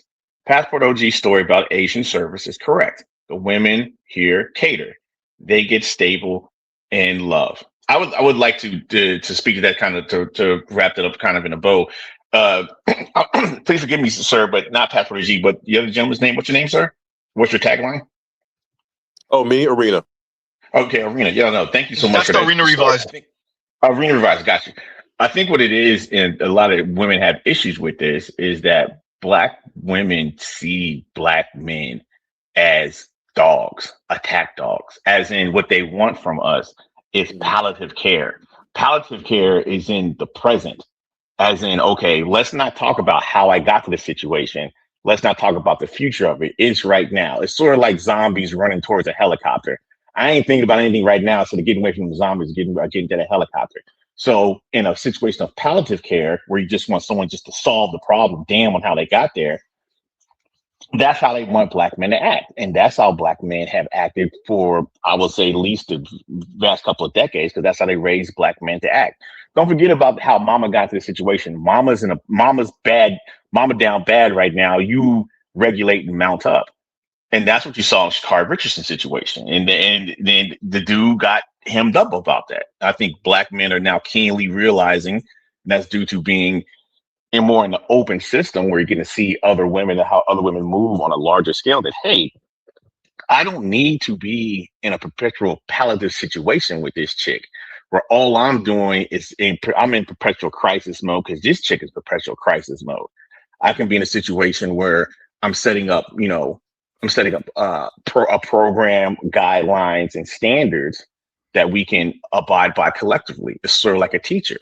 But the best teachers have rules and regulations because that's what keeps everyone in the class in order to prevent palliative situations. If you follow the rules, I don't have to swoop in like a guard dog and start biting off heads. Problem is, black women can't be told nothing. They don't want to follow rules, and how that ties to the gentleman's super chat as far as the Philippines and whatnot, and what Passport OG has been going to, that you're dealing with women who have more or less been trained and conditioned to be disciplined and abide by someone's rules. And I personally believe is that ultimate attractiveness comes down to the same thing: discipline. People like, she maintains her looks. She's disciplined in her appearance. She's disciplined in her beauty routine. She maintains her demeanor. She's disciplined in that. Discipline sometimes when it's good to speak, when it's not to speak. And discipline goes through the test of time. You can see discipline oozing out of a woman, but discipline comes with regulations. And what we're dealing with as far as the black community is a large swath of deregulated women. Deregulated women. And don't forget, discipline also is sexual choice. Not sleeping with every dude that slips you $15, or any dude that, whatever reason they sleep with all these dudes. Like, just having some discretion, dude. Like, have some discretion. Like, you got to give something to your husband. If you're not going to give him anything, you're not going to get a husband. What did KRS One say? He said to what you're saying. KRS said about having teachers and rules. KRS One once said, "Too many teachers in the class spoils the school. After a while, you got blabbering fucking fools." Yeah. I mean, maybe the ladies don't want a husband. Have we ever considered that the women they don't want a husband? Yeah. They don't want the what their side, like, real quick, because Passport OG, you were given that story of your mentor and how the wife, shuffles about and she makes sure that she does her part. Have we ever considered that women don't want to do that, or not? They don't want to do that for life. They're not smart enough, or I don't want to say smart.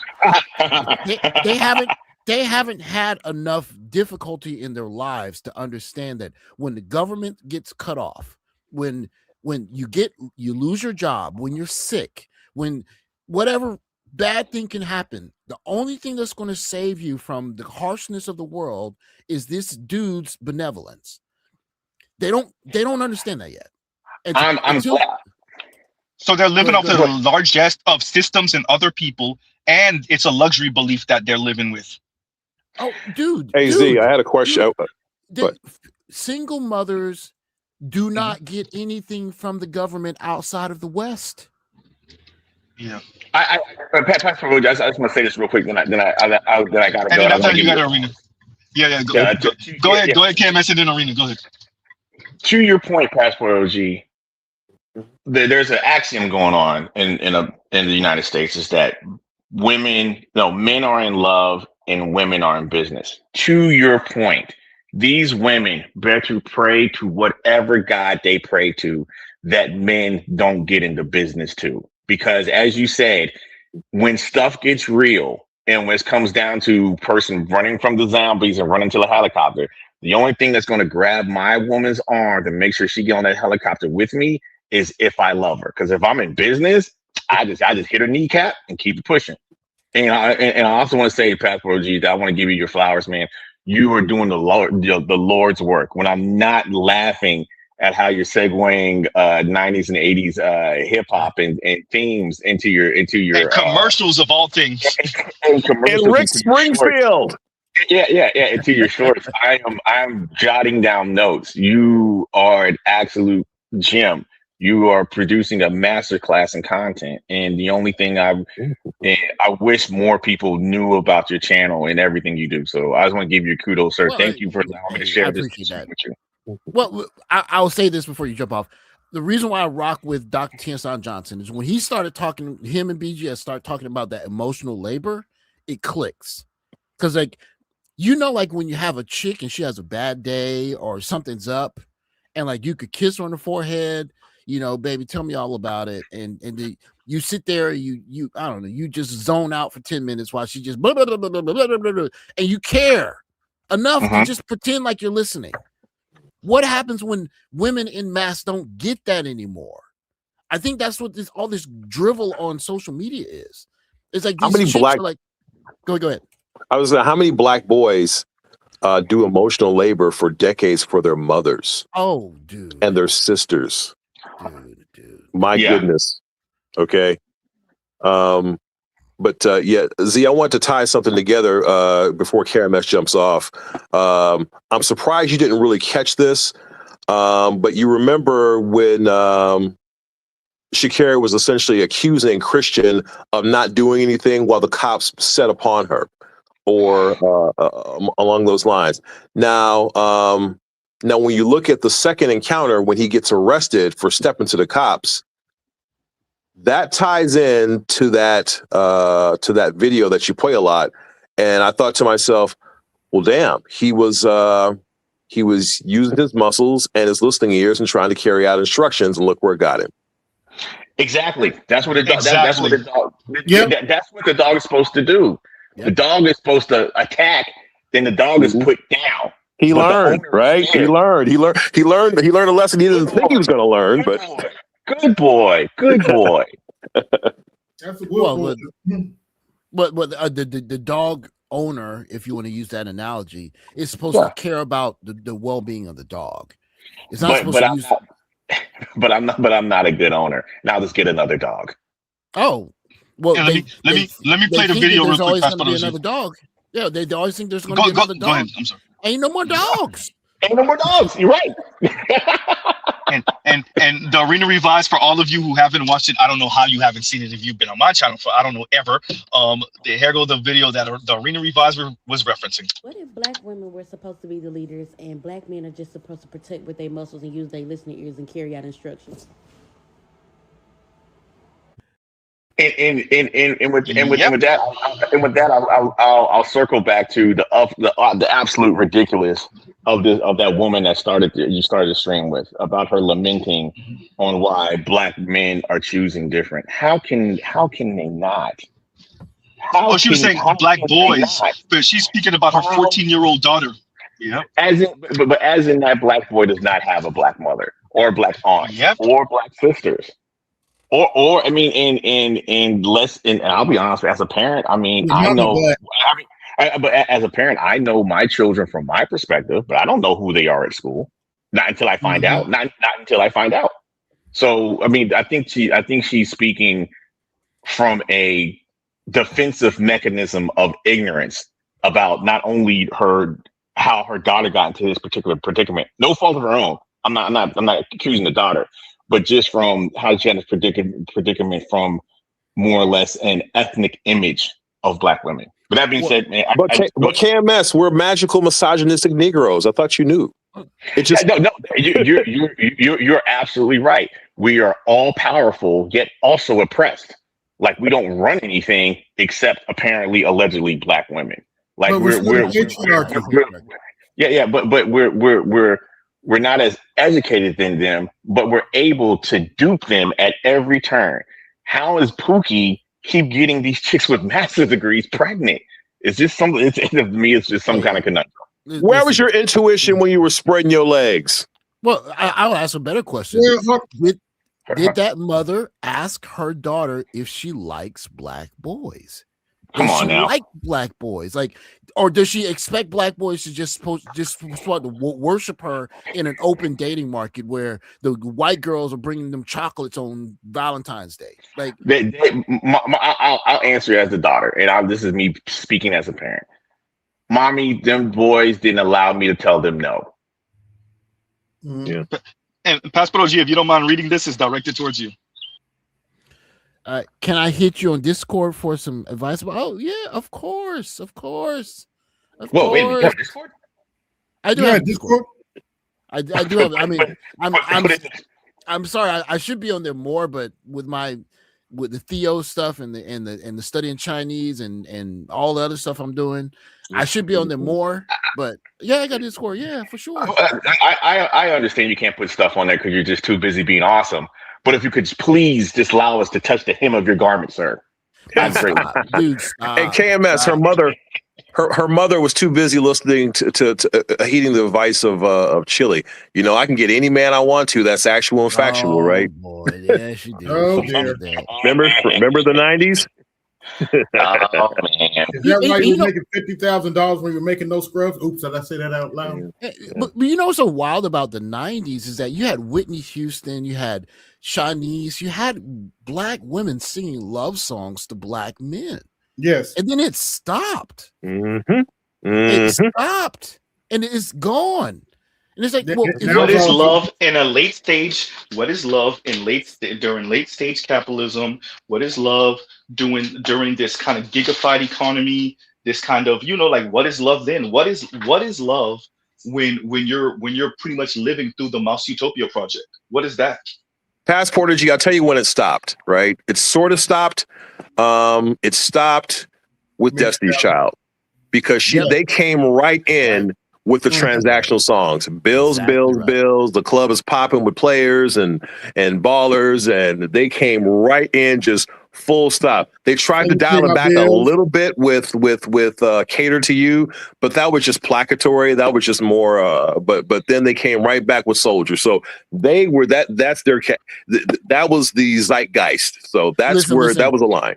I think that there was something there because you remember Anne-Marie, because Anne-Marie was that chick is on. She's still fine. South Korea. A picture of her just popped up on my IG the other day. So, for all of you that don't know, Anne-Marie is what South Korean and black mix. South Korean and black. Yeah, she used to sing Just One Thing.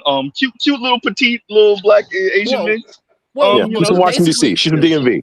Yeah, Beyonce stole her everything, all of it. And like, as a solo artist, her solo, I did see that video. As a solo artist, she took some of her her outfits and her producer. But Beyonce was around first because she was a Destiny's Child. But yeah, she did take that style as a solo artist. That's a strong argument for that. Well, and like, I mean, between her and there's a Japanese artist, Crystal K. They're pretty much the same artist, and like they were singing proper love songs. And then something happened. I know Crystal K. That late 90s. Crystal K is beautiful. Like that late. Shout out to my J-pop days. Yeah. And like something happened, and it just went to Pay My Bills, all the single ladies. It just switched. Like maybe there was something there. Something happened. It's no coincidence that of the three most influential women of the 21st century, I don't care what order you put them in. It's Kim Kardashian, Beyonce, and Taylor Swift. You can pick the order. I'm not going to fight with you, but it's those three women. So Beyonce, amongst black women, she's far and away number one, right? It was Oprah in the late half of the 20th century. 21st century, it's been Beyonce. So we have women being transactional, a lot of women with 4 kids by 3 different dudes, and all 3 of them gangbang. That's the influence, man. We're seeing the sizzling poop pile now. Yeah, but the irony of the 3 women that you spoke of is that all 3 of those women have either been in long-term relationships, with Beyonce being the longest. Kim Kardashian always finds a way for herself to get married, although I think Kanye was the last stop for that, and then Taylor Swift looking for a long-term relationship. But their music are their personas, public personas, are diametrically opposed to that, which I find ironic. into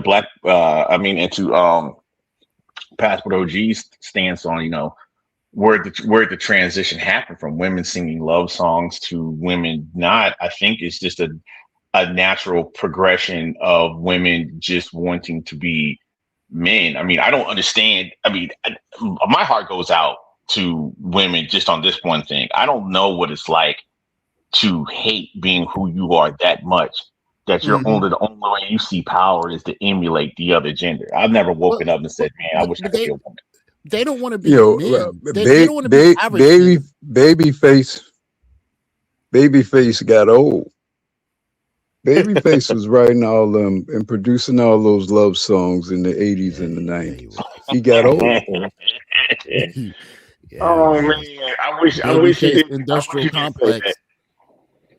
Hey, we're missing. I forgot Independent Women Part 2 from Charlie's Angels too. I forgot that one too. 2001. The car I'm driving, I bought it. The house I live in, I bought it. Well, y'all missing two details. Who's I'm bringing forward her name, but her manager was her husband. Y'all know who I'm talking about. They got a divorce and she had to pay him some money. Mary J. Blige. Okay, y'all forgetting the chapter, but she just kept on making the same song, and women just started. Her shit was selling. He's talking about the Ain't Gonna Cry songs. Yes. She was the person that changed the '90s R&B for women. She is the person. And then y'all said Oprah Winfrey. I wrote something for Dr. Thunder a while back. Anybody that's not busy right now, Google when Oprah Winfrey's show went off air. It went off air 2010. But look at the month that it went off air. Then look at the practices of hiring women. Women were at work. They weren't watching her show no more. And it went off air 2010. I forgot the date. It aligns perfect with everything that Oprah Winfrey wanted, to have women in the workforce, the talking points and everything. As opposed to Anita Baker celebrating her wedding, right? Her wedding ring, her marriage, right? And actually singing about apologizing for being mean to her man in a song. Whoa! So that I apologize girl, came out in what, the late 80s, early 90s? Like that's no. That's it. I apologize came out in what, the late 80s, early 90s? 94. Yep. So early 90s. So yeah, early mid 90s. Yeah, no, hell no. By the time you get to late 90s, early 2000s, that's over with. That's donezo. Yeah. That Anita Baker. And I mean, so what we're dealing with. But we see it ironic because we're all incels, so that's why. So just so you understand, that's what Deontay Kyle and FD Signifier told us. So just understand your talking points and know your place and stop being contradicting. We're all incels, and that's why we think the way we do. Yeah, I'll be covering. But going to what KMS was saying earlier, and what you were speaking to also, the Arena Revised, is I would say, and Passport OG too, I would say the environment, the music didn't necessarily lead to the environment. The environment was already changing.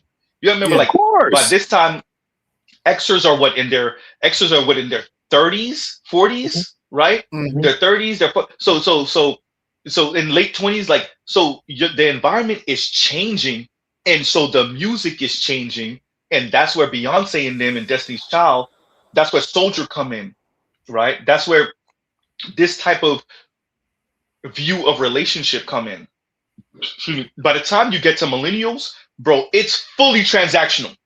It is fully Gen Z. I don't know what the hell they gonna do, because Gen Z stuff sounds weird. Well, I'm older now, but it just sounds weird and out there because it's damn they're fully transactional now. Go ahead. Z, you're a millennial, right?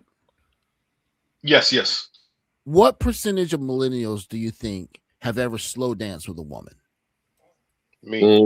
No, we did. Older millennials. Older millennials. Yeah, I'm 38. Oh yeah, I've slow danced with multiple women. During my prime. So probably just the older millennials.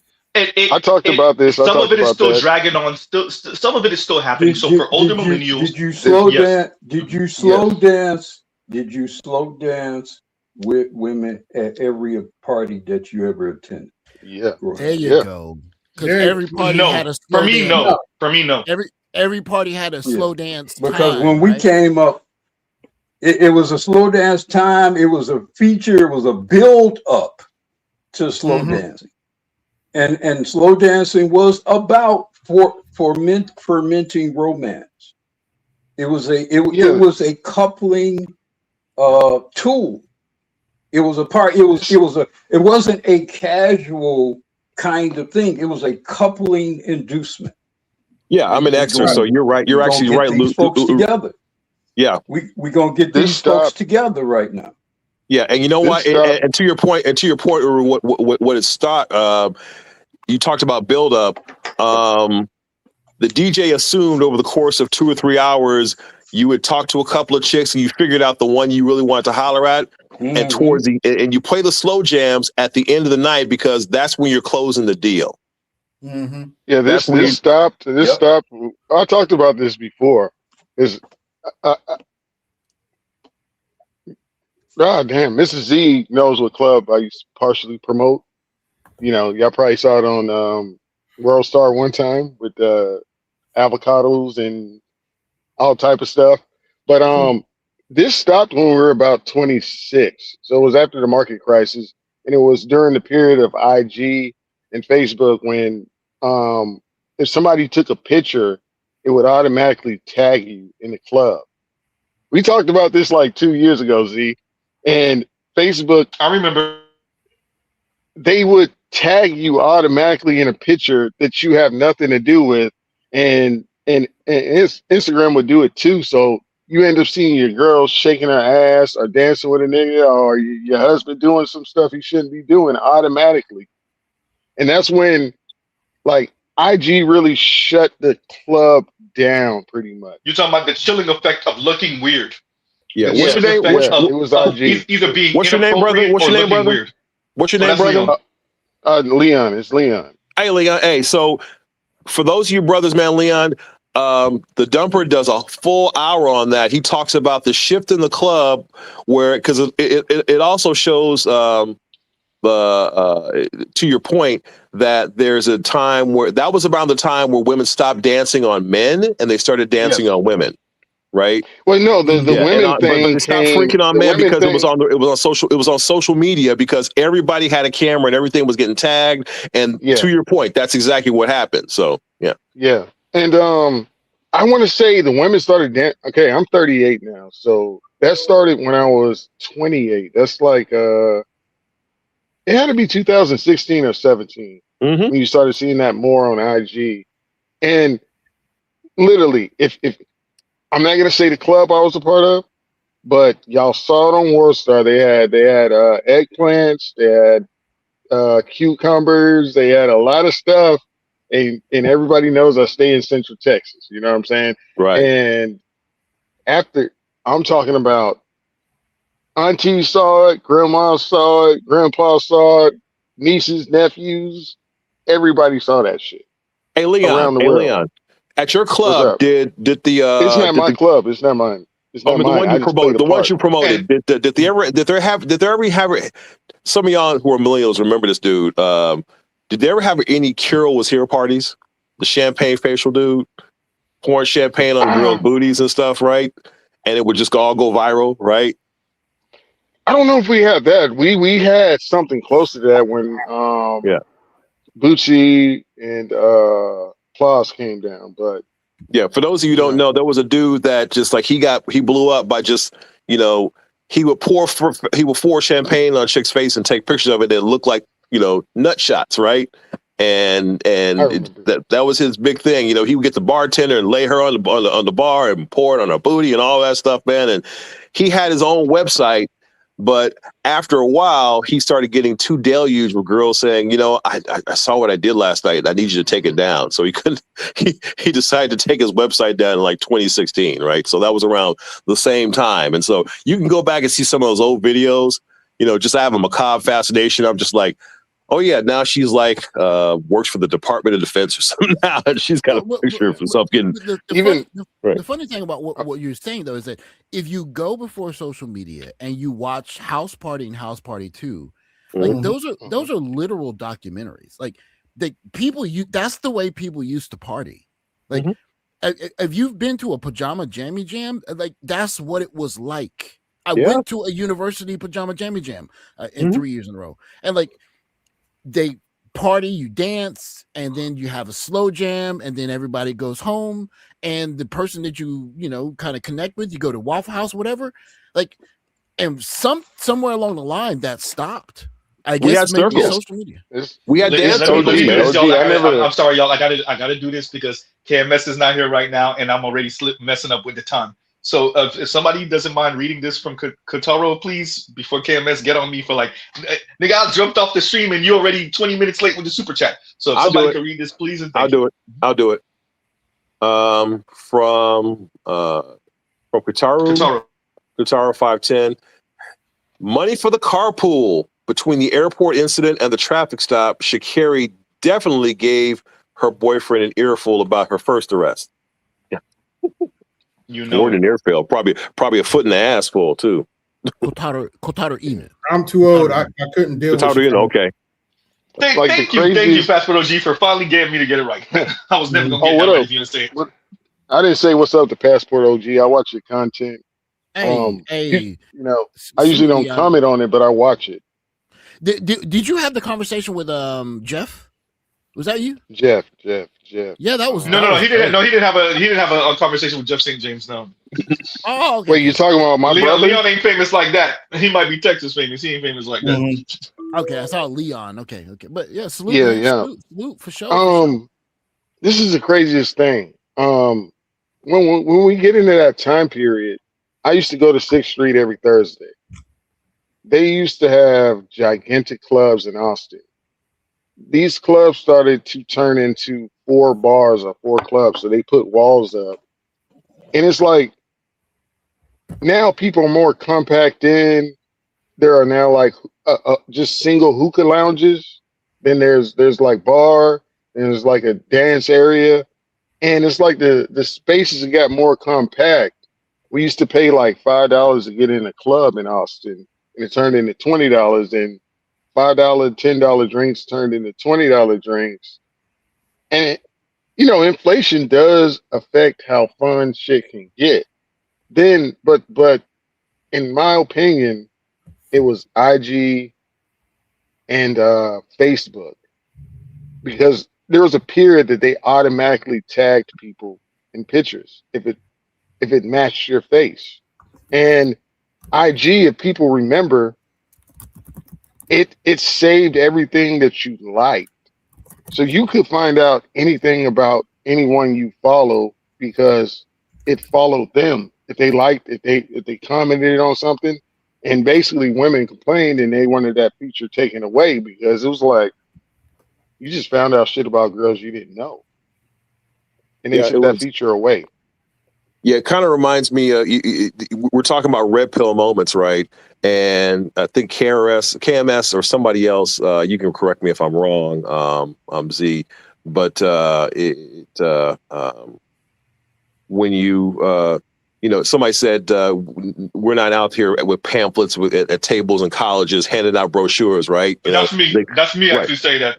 Okay, so that's funny. That is funny. Yeah. So to your point, Leon, I remember the first time I heard women talking about sex, were girls in high school, and they didn't think any men were around. And I'm just like, they knew y'all were around. They knew we were around. It was just as millennials, we used to walk in. I'm an Xer. Hear our aunties. Oh, you're an Xer, so yeah, you don't count. But for us, we would hear our aunties and our moms or their friends talking shit. You know what I'm saying? And the girls would be in the room, so they were normalized to it. That when I was in school, like shorty used to say some wild shit, and BGS knows where I'm from, and he was just like, "What's the deal with y'all?" I'm just like, that's just how we grew up, and they were just used to saying this shit right in front of us. Yeah. They'll say shit in PE when we're in our gray sweats, because they were pretty fucking thin. Yeah. So, well, these are white girls. These are white girls. They would hide it. They would hide it a little bit. So I just remember one girl. Her name was, I'm not gonna say her name, but she said, and they were going back and forth. And I think, did you rub it on your muff? Yeah, he rubbed it on my muff, but he rubbed it because I told they were going into intimate detail. Just like we just like, we were like, did you hit it? Yeah, I hit it. You know, You remember? I told y'all where I lived. I was a military brat that lived in Alexandria, Virginia. So we got special treatment from white girls, black girls. I didn't live in Woodbridge, but we went to school. The Woodbridge kids went to school with us. So we got special treatment pretty much. So like, and I played sports. We were at the school when teachers weren't there during the summer. Coaches didn't care what was going down. But hey, before I roll out, I want to say this again so everybody understands. Nobody needs to pay Deontay Kyle any attention, really. We can put all that on. He's not really. He didn't have any because his replies back. Well, it's not even a matter of that. Like I clipped both parts where somebody scripted it for him. Then I told people just watch 5 or 10 minutes before that, and you see that this is scripted that he's doing. The intersectionality talk was scripted. The talking about the FBA guy, that was scripted. Like you can watch it and see that it's he's scripted. gotten good now though, because he's freestyling now though. He's good now. I don't think he needs it anymore. No, you see his freestyles. I can watch a show and look at his freestyles and I know it's him. Then I can watch and I see the intersectional stuff is written from somebody else, the way that the articulation changes. But when you actually engage with his replies, he's treating it like someone said something. You, BGS, Passport OG, and he's replying to y'all. But the majority of his content, the only thing we really responded the first time to was the intersectional bullshit. Mm-hmm. And it was indirect.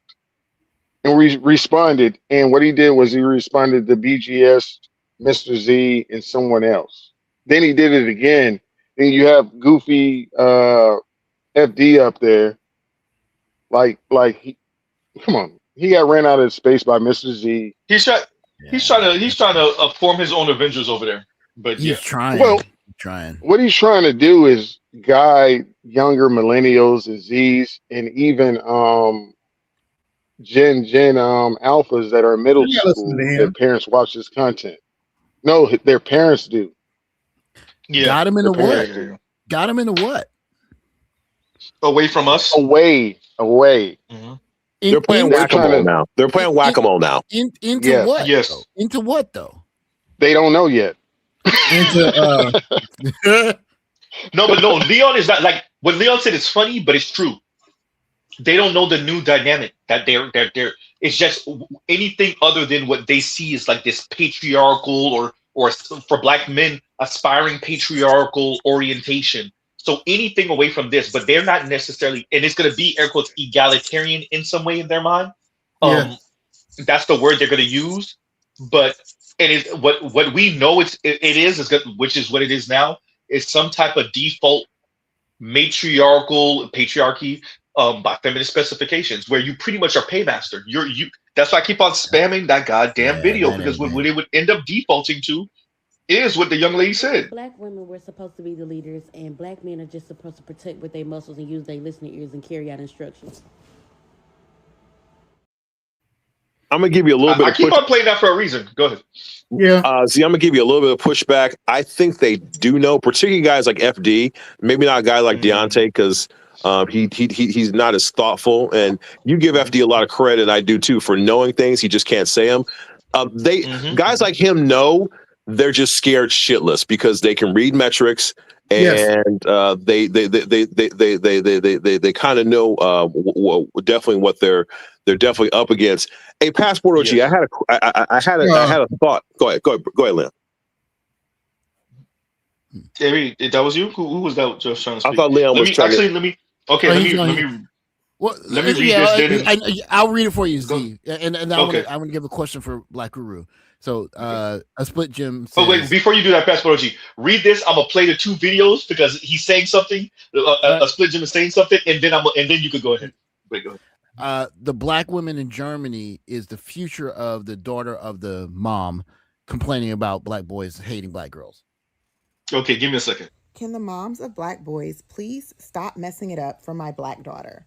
You guys are ruining the assignment, and it's really unfortunate how so many black women are raising sons that hate black women.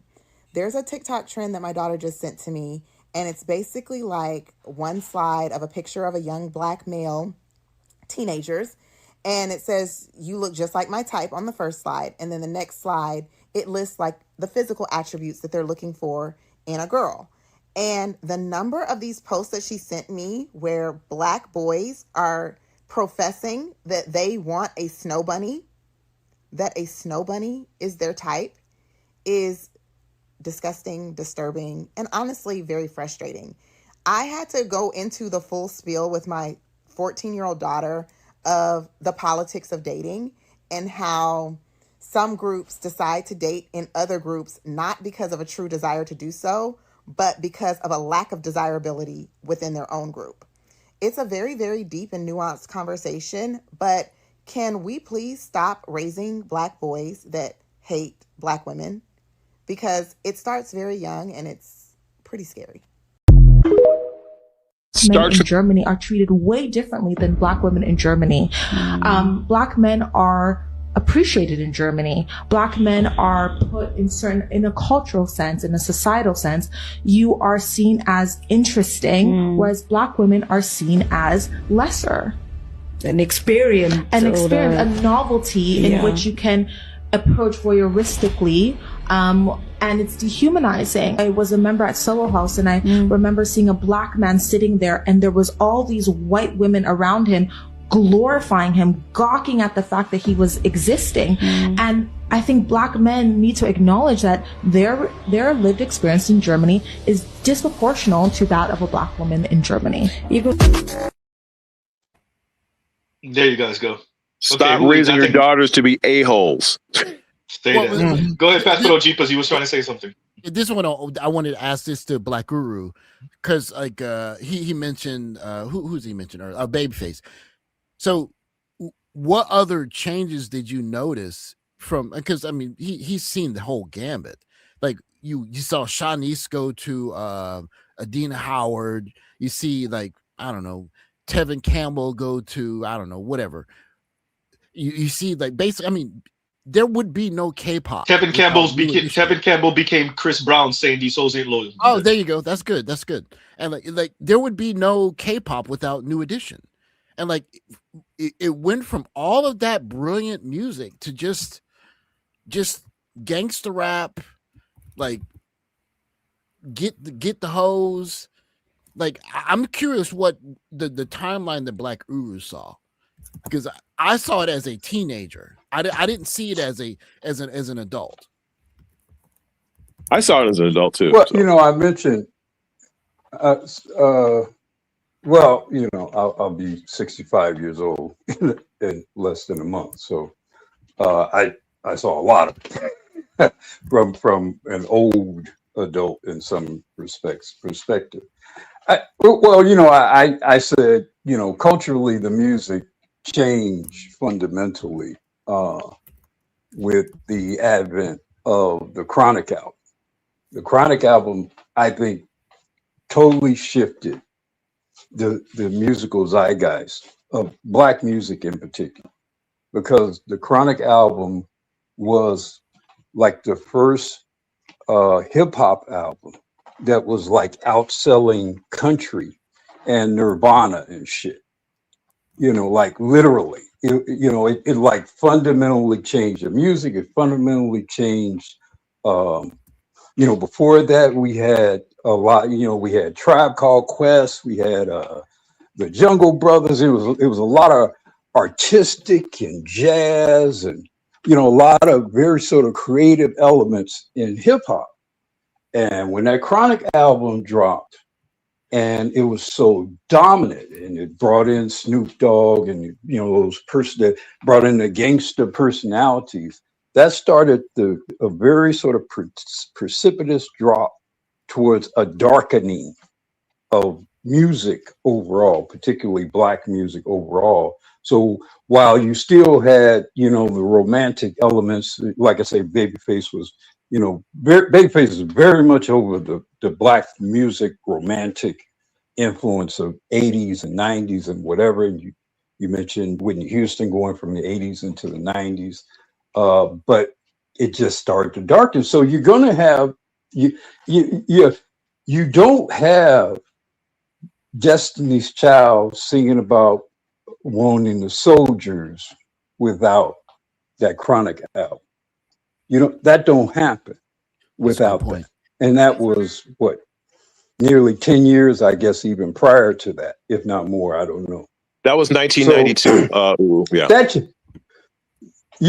That changed everything. And everything, it just said, and then you had the Ghetto Boys, and it really, and I'm not saying this to necessarily critique, to criticize Dre, or whatever. I'm just saying that that's where I saw the change. And I think it was very intentional, very deliberate.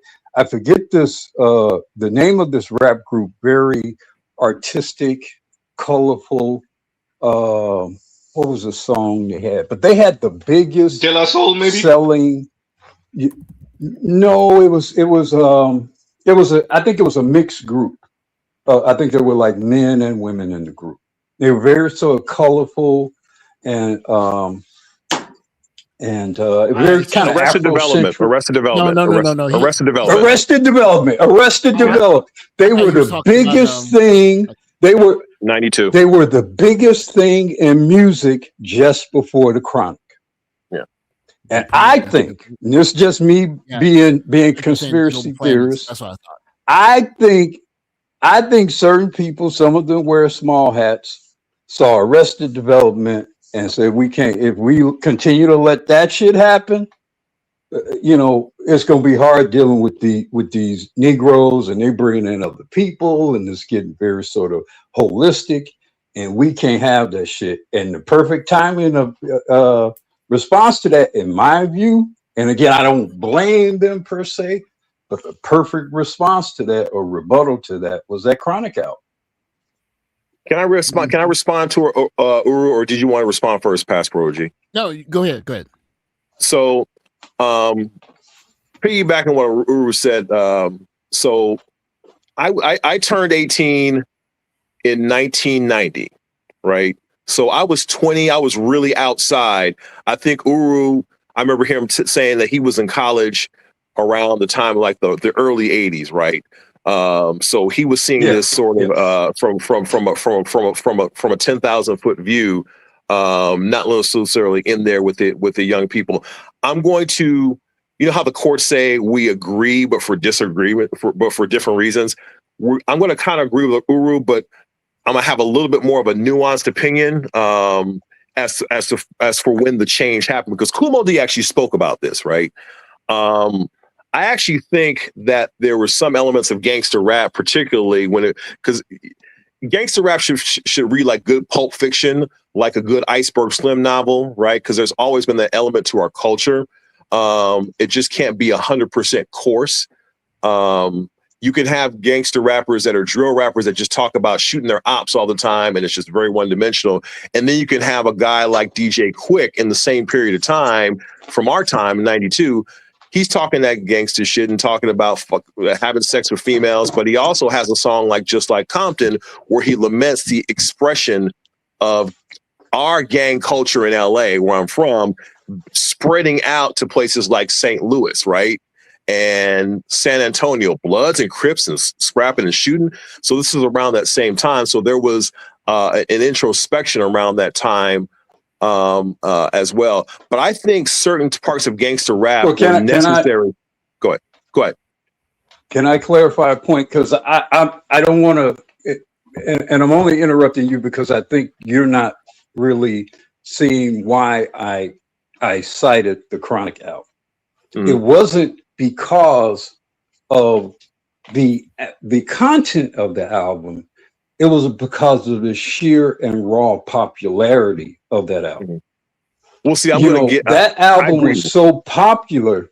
It was so popular that it had an influence, because you notice I didn't mention NWA, I didn't mention Ice-T, because I remember all of them. They were right. I didn't mention Too Short. I didn't mention Too Short. I specifically mentioned that album. Too Short. I think I specifically was mentioned to that where you were album. Yeah, because of just the sheer power and the popularity of it, and suddenly you got rich suburban white kids blasting, gangster rap. That's the thing I noticed, because I remember the summer. I would be out and I would see white kids at like Walmart or Kmart blasting, Dr. Dre, and I remember being stunned by that. Like in 1992, I remember being shocked by that. Yeah, it was at a time where there was a taboo on the uses of marijuana. Like there was a big taboo. It was a big stigma on that. And so to come out with that album and say, "Yeah, we're doing this," like that was like, it was like basically counterculture, except it was corporate counterculture, but we didn't know it was corporate counterculture. So here's where I was going. And then what came right after that? Doggy Style came right after that. Yep. Well, here's where I was getting to, and I think where the difference is cause and effect. I think the Chronic was an effect because, as Kumo D says, where it started, before they were blasting the Chronic, white kids started blasting "It Takes a Nation of Millions to Hold Us Back," and they were blasting things about black men saying we're God. We had to the point you were talking about in the late 80s, early 90s, NWA being political with their gangster rap, and so the record companies decided to push it in a direction where it was more coarse without the political messaging. So I think the Chronic being pushed so hard was a result of what happened in 89, 90, and 91, right? Ice Cube making an album where he talks about the light side of us doing negative stuff, and then Death Certificate, the flip side is you go from giving up the nappy dugout to protecting black women with Hoity Little Devil and chopping the white man's penis off, right? So those type of records really started to hit, and they went in another direction, so we got to push it the other way. Yeah. Well, no, that's why I mentioned Arrested Development, because as you aptly noted, there was a lot of positivity and a lot of strong messaging, and it wasn't, necessarily, you had Eric B. and Rakim, and even though it was hard, it was earnest, it was honest about the whole speculation of doing certain things and the potential blowback of doing certain things. So even though it was rough, it didn't necessarily celebrate, sort of the sketchier, darker parts of urban life or whatever. And again, it was popular. All of those were popular. Public Enemy were popular, but Public Enemy never got close to the sales of that Chronic album. I mean, that was crazy. Let me do this, everyone. Real quick, everybody. Wait a minute. Somebody read this super chat, please, and thank you, because it goes along with what we're talking about. Okay, thank you, Chris. You will never hear Dolly Parton, Jolene type song nowadays in Tampa. The DJ would play Booty Shake, and then a slow jam, coupling time for sure. Yeah. That's right. You hear some Luke, and then you'd hear like some Babyface. That's right. Sounds about right. That's right. Now to piggyback on what Uru was saying and what Passport Juice saying, I think what really happened is because when I was starting college, black women were still mostly listening to R&B, right? I was in rooms with them, in dorms with them, dating them. It was mostly the gatekeepers of rap culture were still mostly men. And I think a lot of that shifted when you could actually see the shift happening in guys like Tupac, right? He was very Afrocentric. He was talking positive messaging for his first 3 albums. You got the old video of him saying, girls say I'm too nice. And then he comes out with and then he comes in Juice, right? And all of a sudden he becomes a heartthrob because Tupac was very, very good looking, right? And he takes on that gangster persona and comes out with Strictly for My Niggas. And that summer, he blew up with Janet Jackson. That's when he became a superstar in 1993, because I Get Around was everywhere, right? That song was just everywhere you go, on the radio, on the streets. And then from that point on, that's when I saw the shift when women started to really get onto the rap side. And from then on, it was all the bottle popping stuff, Biggie Smalls, Jay-Z, Foxy Brown, and there was less variety. So the Chronic was actually part of that. But I think also 93 really accelerated because the record company started to push, women started to drive the rap culture more when they used to just drive the R&B and the soul music culture. Well, it did make a lot of sense why Tupac suddenly switched from the guy he was in his first couple of albums to F Biggie. Like, why do you hate Biggie all of a sudden? So, well, that was a shooting, right? That was a shooting. But blame Biggie for the shooting. Well, possibly, but we don't know. We don't know what happened. Yeah. But he went from like keep your head up and if my homies call to hit him up, and it's like, what happened here? Yeah, the F Biggie was a couple of years after he had changed after the shit, because Strictly for My Niggas came out in 1990. The first part of the When My Homies Called was January of 1993, because I remember my homeboy had the record. Yeah. So it was recorded in 92. Yeah. But he was all around the world, the same song with right. Him and Biggie were friends then. Until late 94. Late 94 is when the Quad Studio shootings happened, and then he became he went to jail for sodomy, and then he became Fuck Biggie. So yeah. But hip-hop it was an innocent genre until like the Biggie Tupac stuff. Like until before that it was like Black Power, it was I'm Fly, or whatever MC Hammer you want to call it. It was variety. It was variety. Yeah. It was like Well, there always was in rap, or certainly in the 80s. I mean, I don't know, maybe Arena, I think you're old enough to recall. It was a lot of back and forth between LL and Kool Moe Dee, if you recall. Yeah, well, there was battles. Yeah, that was part of the culture between them. Yeah. It was just it was a rap stuff. Yeah. So he had battles with him and Ice-T as well. Yeah. But so that was always an element or an undercurrent in the culture, Right. Yeah. I want to piggyback on something that you said. Hold on a second. Let me read AB Media's. Thank you, Pastor Jeepers. I wanted to thank you. I know.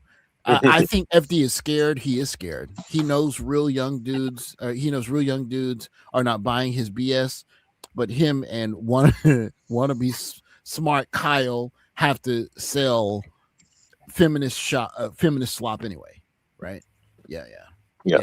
They can't. I'm going to say this, and I'm just saying this for myself. This is not intended to represent. But I the think views of the people of the co-host of the show. It's not the views of Z. Any other panelists, maybe timestamp this or whatever if you want to do some editing. I don't know. I think there are some paid sponsorships in this environment that they are on a part of some larger agenda of certain people. And some of what you see goes beyond just their own channel and whatever. Some of this is paid sponsorship. We have political parties that have, in the last few years, last few elections, have spent well over $4 billion in various political programming. So to me, when I see some of this stuff, and when I see people who appear to be smart saying dumb things or unsupportable things, I just assume they're getting paid. And I'll Yeah, just start astroturfing. that messaging. And I'll say this piggyback on Black Guru. There's no amount of money that you can pay a man to see his ex-wife or whatever take his child away and destroy that child's life. Yes. So if you're trying to push dudes into that, like that ain't gonna work. It's not gonna work.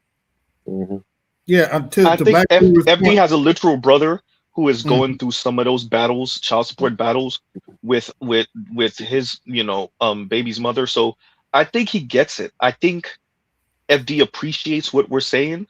It's the rest of the ideology. I don't think he doubts us. I think he still thinks we're sexist because the way we respond to the environment. Right. The fact that he has a brother, that's enduring that, but yet he's still doing what he's doing. To me, that kind of confirms my suspicions about him. Yeah. Because my presumption would be you're somewhat empathetic to you would be a little bit more empathetic to what can happen to Black men. But if you're publicly doing something opposite of that, then I have to assume that you're on a take, frankly. Let me do this before you go, AB. Let me tighten up something real quick with Black Guru. So when he covered this was maybe 2 years ago ish.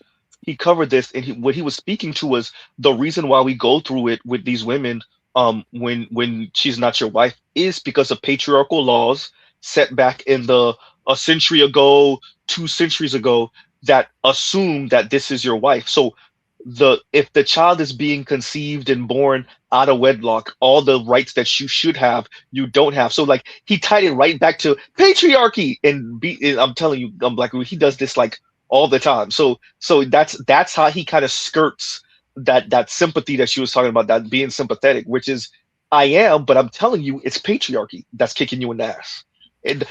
But he refused to put the point of like women taking advantage of this thing. He doesn't do that. He just says you're getting kicked in the ass by a system that you want to uphold. But to Black Guru's point, when he did a screenshot of my live stream I did on him, I noticed in the comment a lot of white people commented like, "Oh, I see what's going on here." I noticed a lot of white people in his comments. That further confirms my suspicion.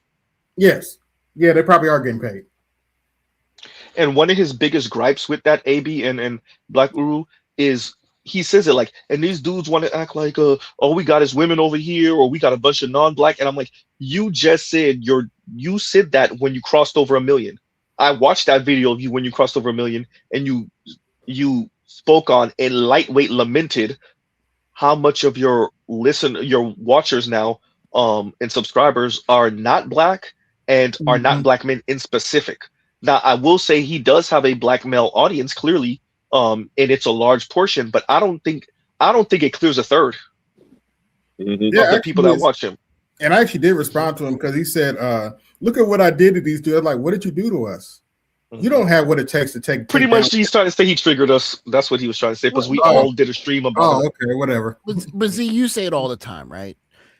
It doesn't matter what kind of fireworks show you're putting on if you're not getting your followers, and more specifically your Black women followers, connected to dudes that are going to go out there and take the bullets and protect them. Like, if you're not doing that, then what are you doing? What's the point of all of this? Like, if you're going to go to college and you're going to be a boss chick, and you're going to come out of college and say, "Where's my $250,000 boss dude that I took the spot of?" And he's not providing for me, then Negroes ain't ish. Like, that's not solving her problem. It does not solve her problem. I don't think FD realizes how deep the red pill goes in terms of, even before it was named that, with Black men especially. And this is why I was getting to connecting that with the moment that we're in with FD and guys like Kyle and other and consciously trying to tamp down certain things is and to the point we were just talking about you know, we went to transactionalism in the culture. A lot of the rap music of the early 90s, even the gangster rap music, was a pushback against things like what Babyface was talking about, paying your rent, right? And being transactional. But the later culture with Biggie and, you know, and Lil Wayne was ain't tricking if you got it, right? Was tricking culture. But if you look back with, you know, everything from, you know, I Ain't the One by Ice Cube, they were saying, don't spend money on these hoes at all. Right? But I think they're gonna mess with you for free. Yeah. When you get the TIs, you can have whatever you like.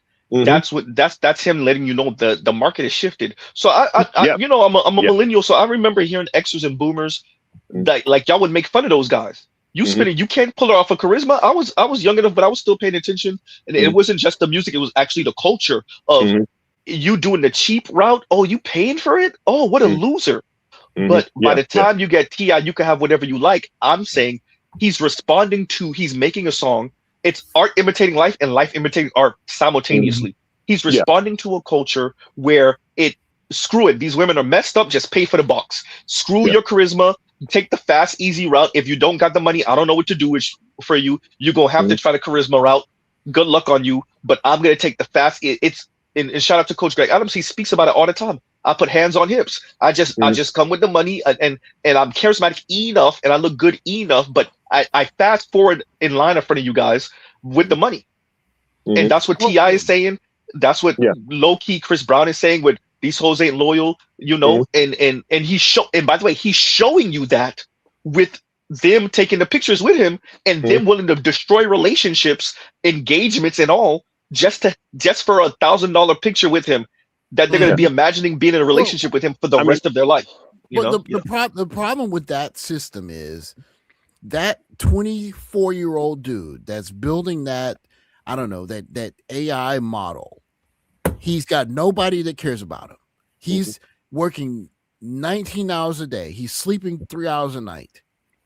And he's watching all of these chicks walk by him and say, I don't care about what you're doing. You're not rich yet. He's got to go through all of that by himself, and he's got to watch the chick that he likes get, I don't know, I don't want to use the S word, get ran through by a dude that has 5 other dudes, 5 other chicks, or 5 other chicks, right? Oh wait, you know what? Don't Prospero G. Wait for it. Pause for the cause, Prospero G. Low key, yeah, that was a Freudian slip, but it was accurate. Dude probably do got 5 other dudes and 5 other chicks. That's how they running right now. Go ahead. And like he's like, why should I be a better man for this chick that's not? She's waiting for a dude that pays for her. Like, and I'm sure China's going to run into this problem sooner or later, but they don't have the problem as bad as we got it. But let me play this again. Go ahead. Go ahead, Pastor. No. Let with that. I'll go afterward. No, just. I'm busting my behind to do something that's more important than being a gangster rapper influencer, and nobody cares about me. So why should I do this? Why shouldn't I just be a YouTuber? And you're starting to see the problem. Let me read this real quick before I go into that. And Derek Mills says, and thank you for this, Derek. And Derek says, actually, T.I. was dissing those guys on the album. He starts the song by saying, "Those sugar daddies be like." Then the song starts. And so I understand what you're saying. When I'm saying this was the environment, T.I. seeing this, and clearly T.I. was already T.I. at that point, right? And so he's responding. He's seeing other rappers. He's seeing some of the you know, the ones that are not famous, but they kind of moving and shaking behind the scenes with these dudes, and he's seeing how they move it. And what I'm saying is, I was in on that song. On that song, the only thing most people know about that song is the hook. And the hook, most people outside of, you know, really sort of rap fans, they only know that hook, and that hook says you just supposed to be buying something for some hoes. And that's how people interpret that when they hear that. You can have whatever you like. I mean, that's what, you know, I mean, and sometimes the messaging get lost in the fanfare. And I think that's an example of that. Yes, exactly. Because remember, we still talking about the same T.I. This is the T.I. that said, "I can't be your man." This is that's the same, and that's one of the hardest songs he has. I can't. That's the same T.I. So for T.I. to say, "I can't be your man," and then come back a few years later and say, "You can have whatever you like," I would argue, okay, you know, he's an artist, but he's still I responding to the environment. I saw Michelle Obama singing that song, man. I think it was during the campaign. Oh, I missed that one. I missed you know, that. so things get kind of, the messaging of things get kind of flipped. And that, to me, it just seemed like this song where we're kind of celebrating giving women anything they want. That's the effect I got from it. Z, your favorite, one of your favorite phrases is "get your heads taken off," right? Yep. These young men, you're going to get them their heads taken off. And I remember the song that kept me. Kumo D had a song called "They Want Money." I don't have no babies. I didn't drive no car. You know, he's talking about women clocking him. But the song that really did it for me too was "You Played Yourself" by Ice-T, where he says, "I'm no authority, but I know the DEL with dealing with the females. What you want, what you got, they want. Cash is what they need. Slip sucker and they'll break you with speed. But you meet a freak, you try to turn her out. Spending money is what I'm talking about. But your pockets got blew out. After the dates, no boots you got threw out." So he is a victim of a foodie call. She threw him out, phone's off the hook. But who told you to front and flaunt your grip? You can't buy no relationship. And then Ice Cube also sang in the song, "You want lobster? Huh, I'm thinking Burger King," right? Yeah, I remember that. Yeah. Remember, they don't dance no more. They don't dance. Like, going to what y'all was saying earlier, you and Passport OG and y'all in Black Guru were speaking about like the slow dancing and stuff. And what did they say? They don't dance no more. Yeah. And I just thought about that song just now while you were reciting that Ice Cube. But yeah, no, look, the music has an effect on the culture, absolutely. Especially if you're talking about major hits, right? Especially when there's like 2, 3, 4 songs on the radio and they're pretty much saying the same thing. And so you had that, I'm a millennial, almost 40 years old, and I was there for the Fruity Pebble chains and the big rims on cars. We're still doing that. The Paul Wall. The Paul Walls and exactly, all of that. That was like a boss. Oh, you so icy, right? Oh, you so so icy. Like all of that was me. The OJ the Juice Man. All of that was college years, and so Jeezy's rise. Wayne when he blew up. Carter 1, Carter 2, Carter 3. Like all of that is my age. That's my age group. So I was in the mix, watching and listening to how that affected the way we saw money, systems, personal responsibility, striving, aspiration. And but go ahead. But Z, the problem is we lost probably a decade, 2 decades of songs about how to love a woman, like or how to love your partner or your wife, husband. Like how do you do that? Like how do you build a marriage? Like if you don't have like After 7, Boys to Men, Champagne, like how do you Milestone? Like, we fought with each other. We're fighting. We're mad at each other. How do we not blow this family up because I want to go be happy? Because like that's all you see on social media is I'm unhappy. I'm going to go do exactly what I want to do right now, and everything. You don't have any. Hey, Pastor OG, this is the thing. Love is it's something that you put in the oven and you let it stew, or you put it on the. It's not instant gratification. It's not necessarily transactional. It's definitely not in your face transactional. And that's the problem. Go ahead. Hey Z, so here's your tying what Passport G just to what you said. Your stream a couple days ago when you were talking about that lady who lost the musical chairs, in the sports we call it. She entered the transfer portal and nobody was buying, right? So she ended up without a chair to sit in because the guy that she was supposed to marry, who also had a wife, went back to his wife and her husband left her. The song "Saving All My Love" by Whitney Houston was that same scenario. You've got your family and they need you there. So she's like, you look at the end of the video of that song, go back and watch the video. The end of the video, the last minute of the video, you see Whitney in her black cocktail dress, and you think she's going to go meet with the dude, but then it segues to the dude going to meet with his wife. And Whitney has to walk off into the distance by herself. So it's like, it's a side chick song, but it's the cautionary tale of being a side chick. You might be left out in the cold. Good point. Saving all my love for you. Oh, man. Have you guys heard? Go watch that video. Heard Shy? Have you guys heard Shy's like their two biggest songs? Yeah, If I Ever Fall in Love. Yep.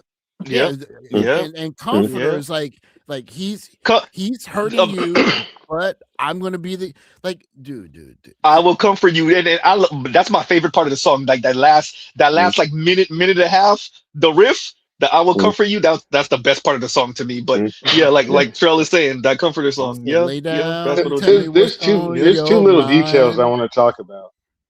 Go ahead. Yo, I'm off work today. I was at Walmart. That's why I had to roll. I was getting some ribs. My cousin coming down. Well, you're not my real cousin. We're military brats. So we, you know what I'm saying? You'll play cutting. Two of my other cousins down here. Yeah. Our parents it used to be 5 of us, and our parents would cross paths for 2 years. Then we'd be off to another military base. But there's 5 of us down here coming down, and my son's girlfriend gonna be here. The little girl he in love with. But when I like to look at how things were made, and it's conversations that I had with BGS and my grandma before. And my grandma's a gangster, so when you hear about like Snoop Dogg and Ice Cube and all those guys, they're talking about why would you take a chick to dinner? They came up in the crack era where like pussy was $5 and they were chasing drug dealers. And like the bourgeoisie was feeling like they weren't important anymore. You know what I'm saying? So it's like, why would you do this when we know this is what these chicks are doing? Like these guys' moms were prostitutes. When I talked to my grandma, she was in the game on every side of the game. She could send my cousins on dummy missions. She was drug dealing, brothels, all type of shit. Now, when we talk about Atlanta, and why it's like you can have whatever you like. Big Meech, who wasn't drug dealing? Anybody could get a key and make them $100,000 and go to the strip club. They were throwing $100,000 at one chick a night at the strip. Bitches were walking out with $80,000 a night during this period of time. You know what I'm saying? It's like, as soon as Big Meech got locked up, do y'all remember what happened? No. Y'all remember what happened? It turned the whole industry of hip hop got shut down. And then the next day it's snap your fingers, do your step. You can do it all by yourself, and it turned into snap music. Here's the thing, Leo. What we're speaking of, with what you're saying, is how does the strip? Because remember when the women say the air quotes, the hoes are winning, right?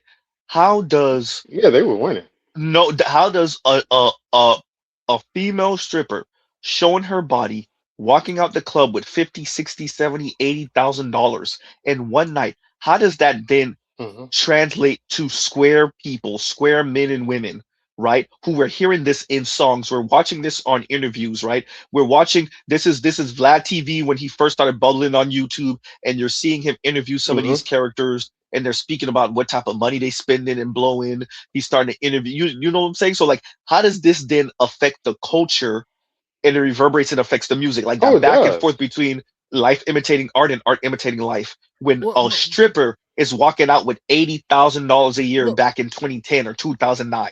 But see, I think the 80,000 is important to a certain point, but there are still guys that saw the stripper as a wife. What happens when you get like basically uniformly, she's not a wife anymore? I don't want to marry her. I want to have a good time with her. Like I don't know if niggas were thinking like that though. Like who made that song? I'm in love with a stripper. Who's that? T-Pain. T-Pain. That's OG. That's what I'm saying. Yeah, like that's like the end of that. Like that's like the book end of that. Like before that, it was. I mean, before there's like, hey man, she's a stripper. I'm not trying to fall in love with her. Hey, OG, I think what you're speaking to, I think what you're speaking to is there was a duality. So we understood that there was duality to female nature, but there was still an aspirationalism. So, you did a video a couple weeks ago talking about young ladies understanding that they've kind of lost something. And I think that tied into the Holly Robinson video. I think I commented on your page that I had a picture of Holly Robinson on my high school notebook, right? She was one of them ones when I was coming out of high school. And I got to thinking about how old she was when Rodney Peete knelt down and proposed to her, right? Holly Robinson looked like she was 21 or 22. She was actually 28. Now, you look at someone like Sexy Red. Sexy Red is younger now than Holly Robinson was then, and who looks much older? Sexy Red looks like she's 35, right? Yeah, she's used up. Hey, leave my Sexy Red alone, bro. Everybody know I like Sexy Red. And so the joke I say is we got Shantae Moore, you guys got Summer Walker, right? A woman begging on TMZ through leaked video talking about I want to be your side chick, right? To a D-boy. Popping up to events with LGBTQ white dudes. Yeah. I just think when you think about the crack era and what they grew up as, 10 years old to 20 years old, and dropping their first song, and what they see, because even BGS talks, he was in the middle of LA when stuff was going on. Then I was basically in middle school when Atlanta music started really hitting, and you start hearing about the strip clubs and all that kind of stuff. And this is the thing. During that period, women were going to college and stripping. Like your favorite girl that you liked, if you weren't a football player, if you didn't play sports, she might have been in that strip club just for one night and paying her tuition. You know what I'm saying? So I feel bad for particularly Gen X people. Yeah, there was a lot of privacy back then. Yeah. But still, just think about, you like a girl and she goes out one night, Big Meech in the club, or any of those people during that period of time, because those music videos were amazing during that period of time. Those 8 years of hip hop music videos were fucking amazing. And she makes, $10,000, 20, 30, 50, 60, just guys throwing money because there's nothing that they can really do with it. Like Meech, when you hear about Blue Da Vinci, Meech, all those guys, they had 20 houses apiece all over the place in other people's name and their name. And it's like, they said they forgot about houses that they had. So if they forgot about houses they had, they have 100 million just sitting somewhere that they forgot. And they just going to the clubs, just throwing money. Like, think about how that affects like a 18-year-old girl's mind saying, I want to go to college and I want to do this, and I'm gonna hit the strip club because my homegirl's doing it. I'll read it. I'll read it. Okay, go ahead. Okay. Katalo Inu 510. Shout out to Passport OG because I got the pronunciation right. You can't sing in the rain while she's on a yacht. That's kind of funny. Yeah, exactly. Yeah. Shout out to all of the late 90s, early and mid aughts music videos where niggas is spitting in the rain with their t-shirts and ripping their t-shirts off in the rain. Right? You're talking about what was it, Boyz II Men on Bended Knee. You talking about that? Like on Bended Knee, even Omarion. So that's a good decade or some odd of just spinning in the rain and ripping your t-shirt off. Yeah, but R&B music. But the thing was that like in that era, you could forgive a woman for a mistake. Like, she met a baller, the baller, blah blah blah blah blah. I'll forgive you, baby. Just come back to me. But like, End of the Road is that song. Yeah. Yep. Perfect. That's exactly. That's that Perfect interlude song. where he says, "I knew what you were doing with that other guy. I just didn't care. I just didn't care." Hey, I have a video. If somebody, goddamn, I don't know if somebody could do it, but if somebody could go into my shorts right now, I have a short making fun of that interlude right now. I have a short making fun of that interlude, and he's like, "I know you piped the whole football team. I knew, but I forgave you. You said you went to Chick-fil-A on Sunday. Chick-fil-A is not even open on Sunday." Yo, it's hysterical. Like he just tied that into that Boyz II Men interlude, which is to your perfect. point and to Leon's point, there's no digital footprint of that now. Or there's a digital footprint. Back then, there was no digital footprint. And that's the thing. Think about a guy in 90s saying that, right? Passport OG, you're like 45? A bit older. All right. So he came up in an era that if you actually found out your woman was cheating on you, right? You wouldn't want to cause too loud of an argument because the cops could come and you get shit busted in. You know what I'm saying? So it's like you could sit there and you have the time to think because you don't have IG, you're not gonna shoot a video, you're not gonna say nothing, you're not gonna randomly text anything. You just got your homie, and it's like, baby, just come back. You know what I'm saying? Like, you can find another female, but that was a weird time. Or you could go Orange Juice Jones, right? Hey, passport. Hey, Have a little bit passport. of shame. She'd Passport. be shamed about it. Hey, She'll passport. be getting cheating on. Hey, be passport. Go ahead. Go ahead, Black. Hey, passport. Guess who wrote "End of the Road"? Man, look, man. Come on, Babyface. Shout out to Babyface. Shout out to Babyface. I put money. Shout out to Babyface. That's what I told you, man. I told you, man. Babyface wrote almost all. He either wrote it or he inspired it. Babyface was a Sith Lord, dude. He was a Sith Lord. Okay. Yeah, he really was. Yeah, he really was.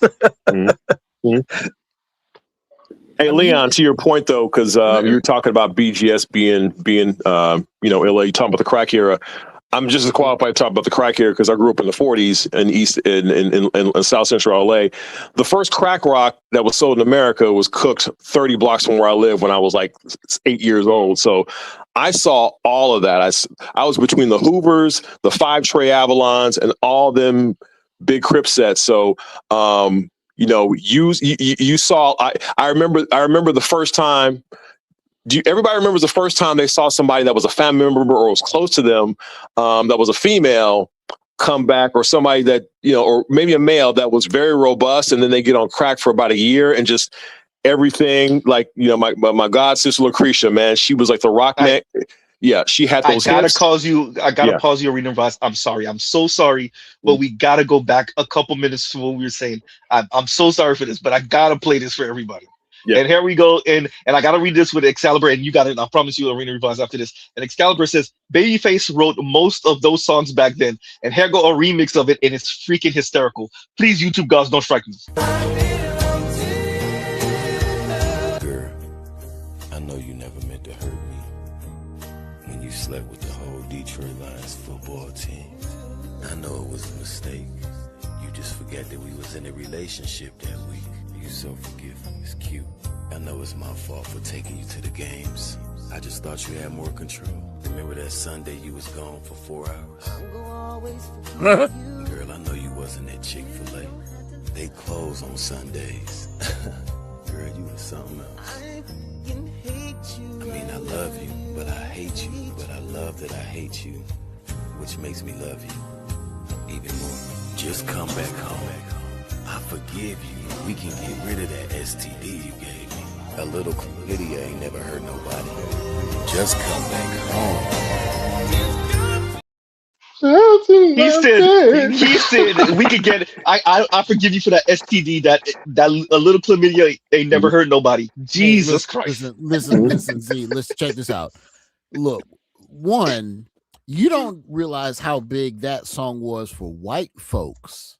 Okay, that song was big for white folks, and second, there's a skit on In Living Color. It's hilarious, hilarious.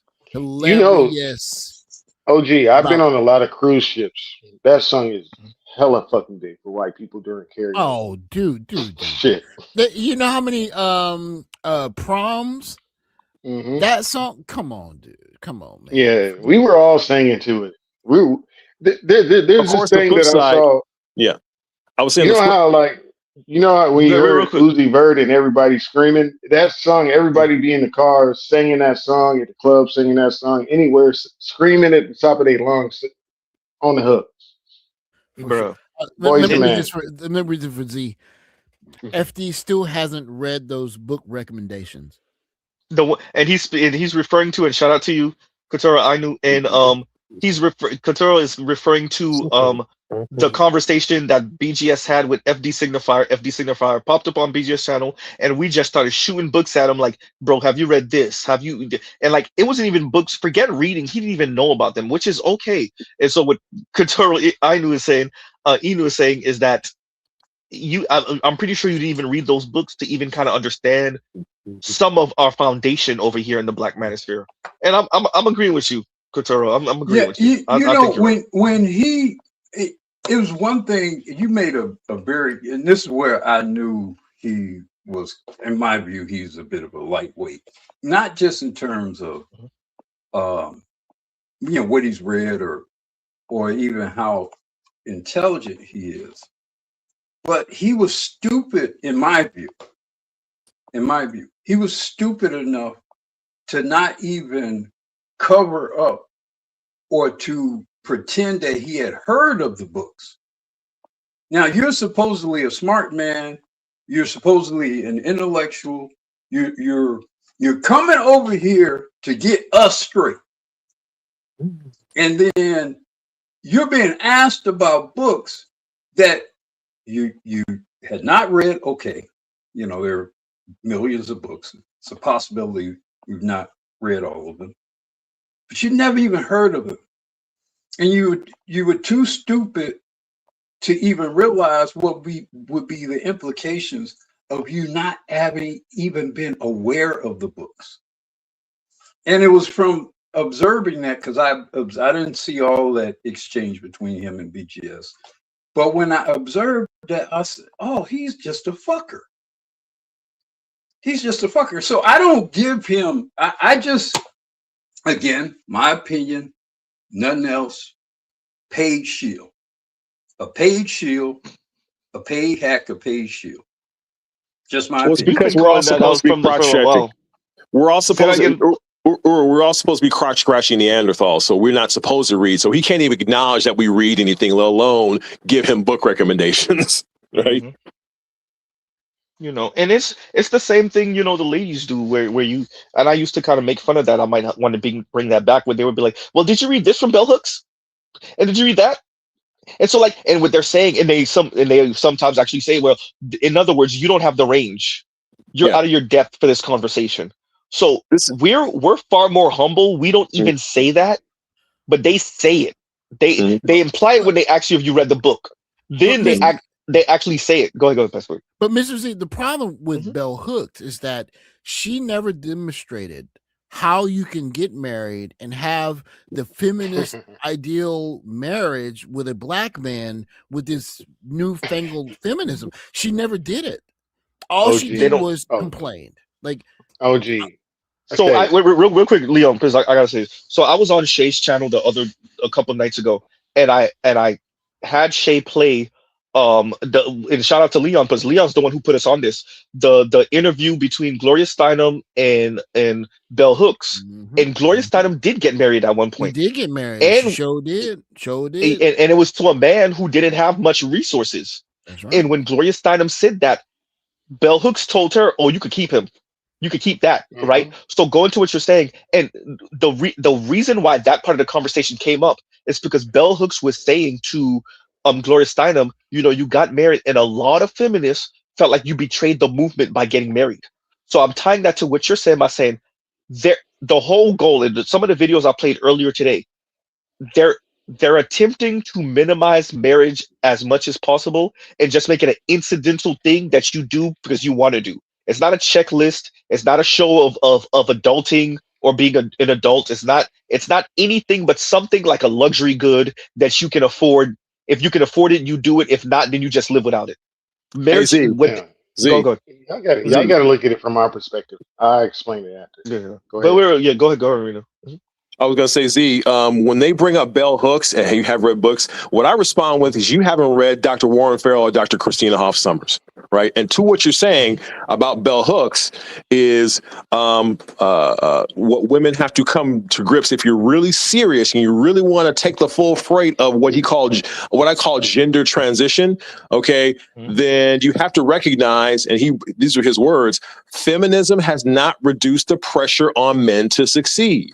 All right. Yes. And that was a huge gap. And that's when men were starting to see the fraudulence of it is you just want gender transition one way and one way only. Right. And he was saying this in 1992 and 93. To your point, Bell Hooks saying the same thing. Well, you can keep him.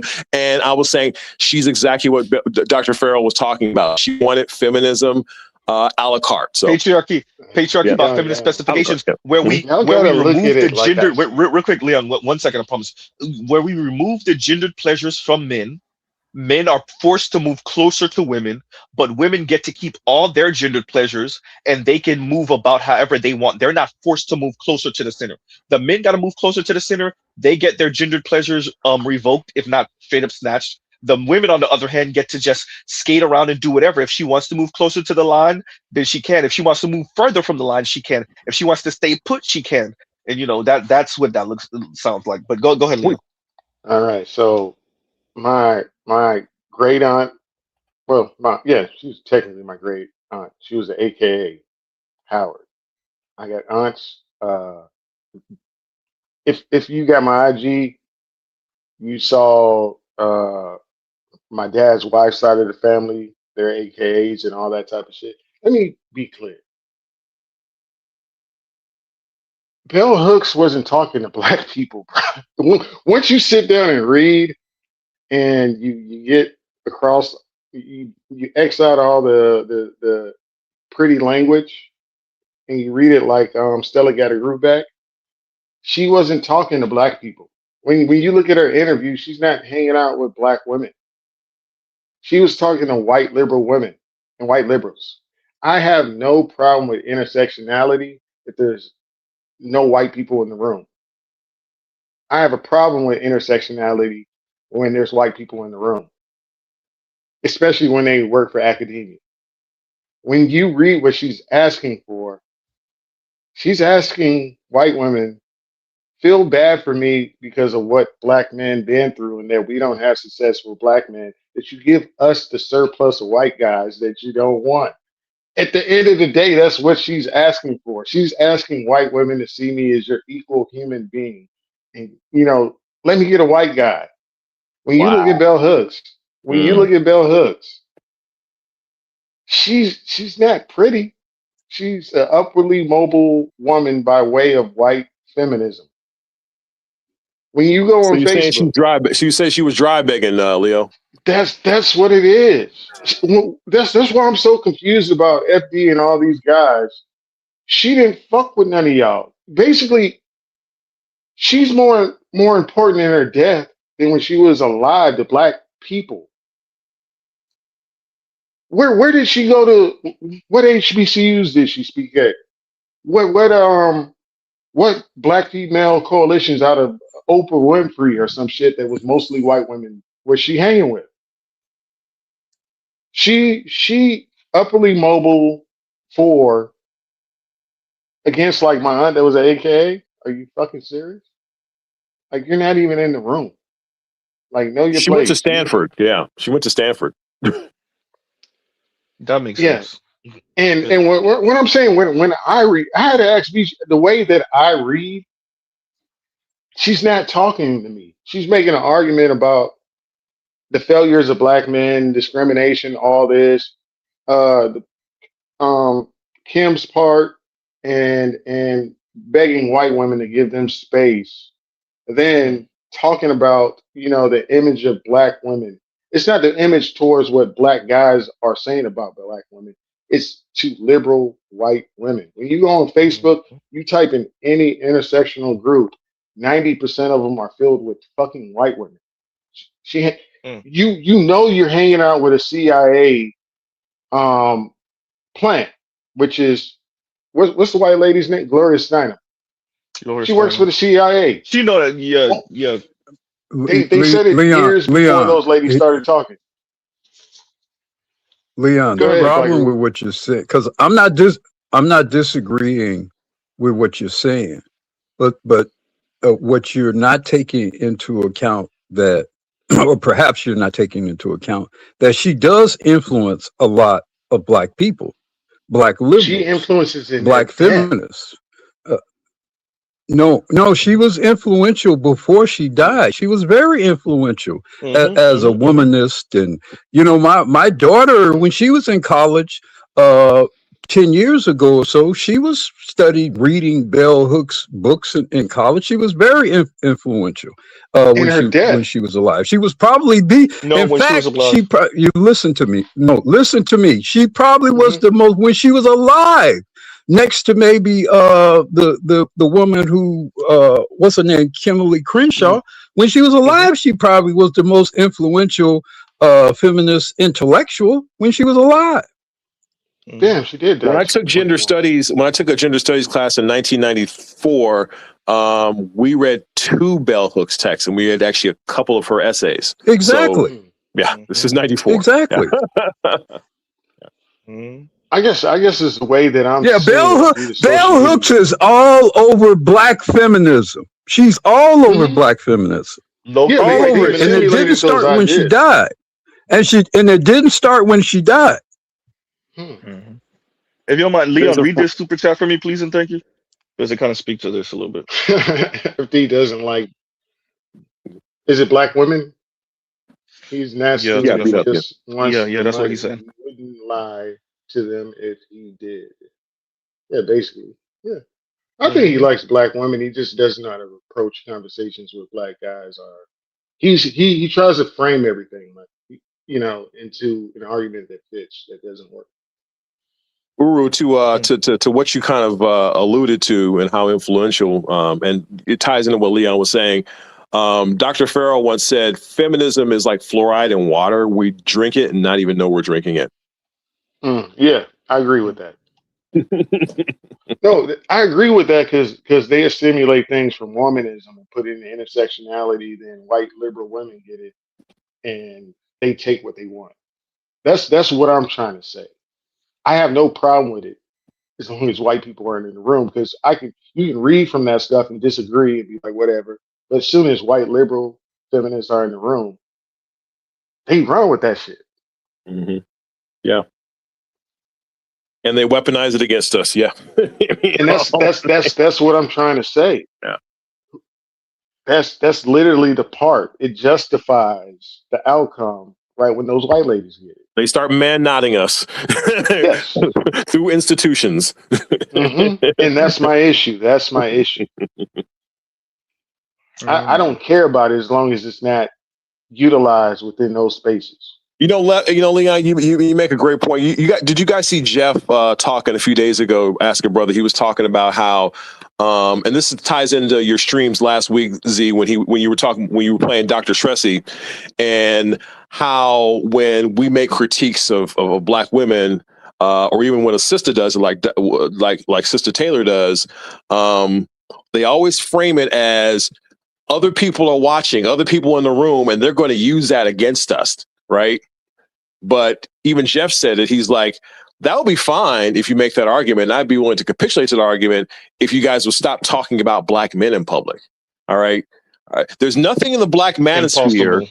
Yeah. There's nothing in the Black manosphere that had as much cultural broad purchase as The Color Purple, as these anti-Black male sexual threat narratives, as Waiting to Exhale, as in No Scrubs. I mean, I saw a video about a year ago where there was this chamber music troupe singing No Scrub, white girls, white women, 21 singing that song at a recital, right? At a theater recital, in Wisconsin somewhere, right? So, and these are things you've been saying about us from the DL stuff, right? The anti-gay, the gay weaponization. we've got a lot of catching up to do in terms of talking in public about what has happened to us. So. Yeah. But you guys, I'm going to have to end it on out because Z got things to do, right? So I will try to bring y'all a stream tomorrow. We'll see. But this was just my little stream, a little bit of everything because we touched on a little bit of everything today. I kind of wanted to clear out some stuff, cover some stuff. And shout out to Let's Go Again for the video where the mother is lamenting her daughter's, I guess, underage puppy dog love experience, which is okay. I understand. I get it. I understand. But yeah, still a little weird. But yeah. On that note, y'all, and the other videos I played, we got another video of another young Black woman essentially telling other women stop telling her to essentially mask her desires. And yeah, so yeah, as per usual.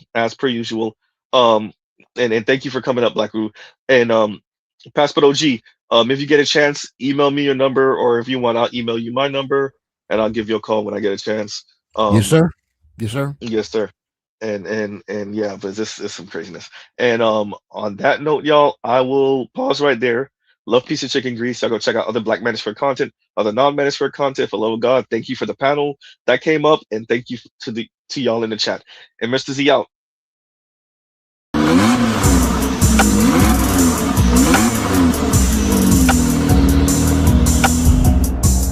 You are now listening to Mr. Z Blackneffect.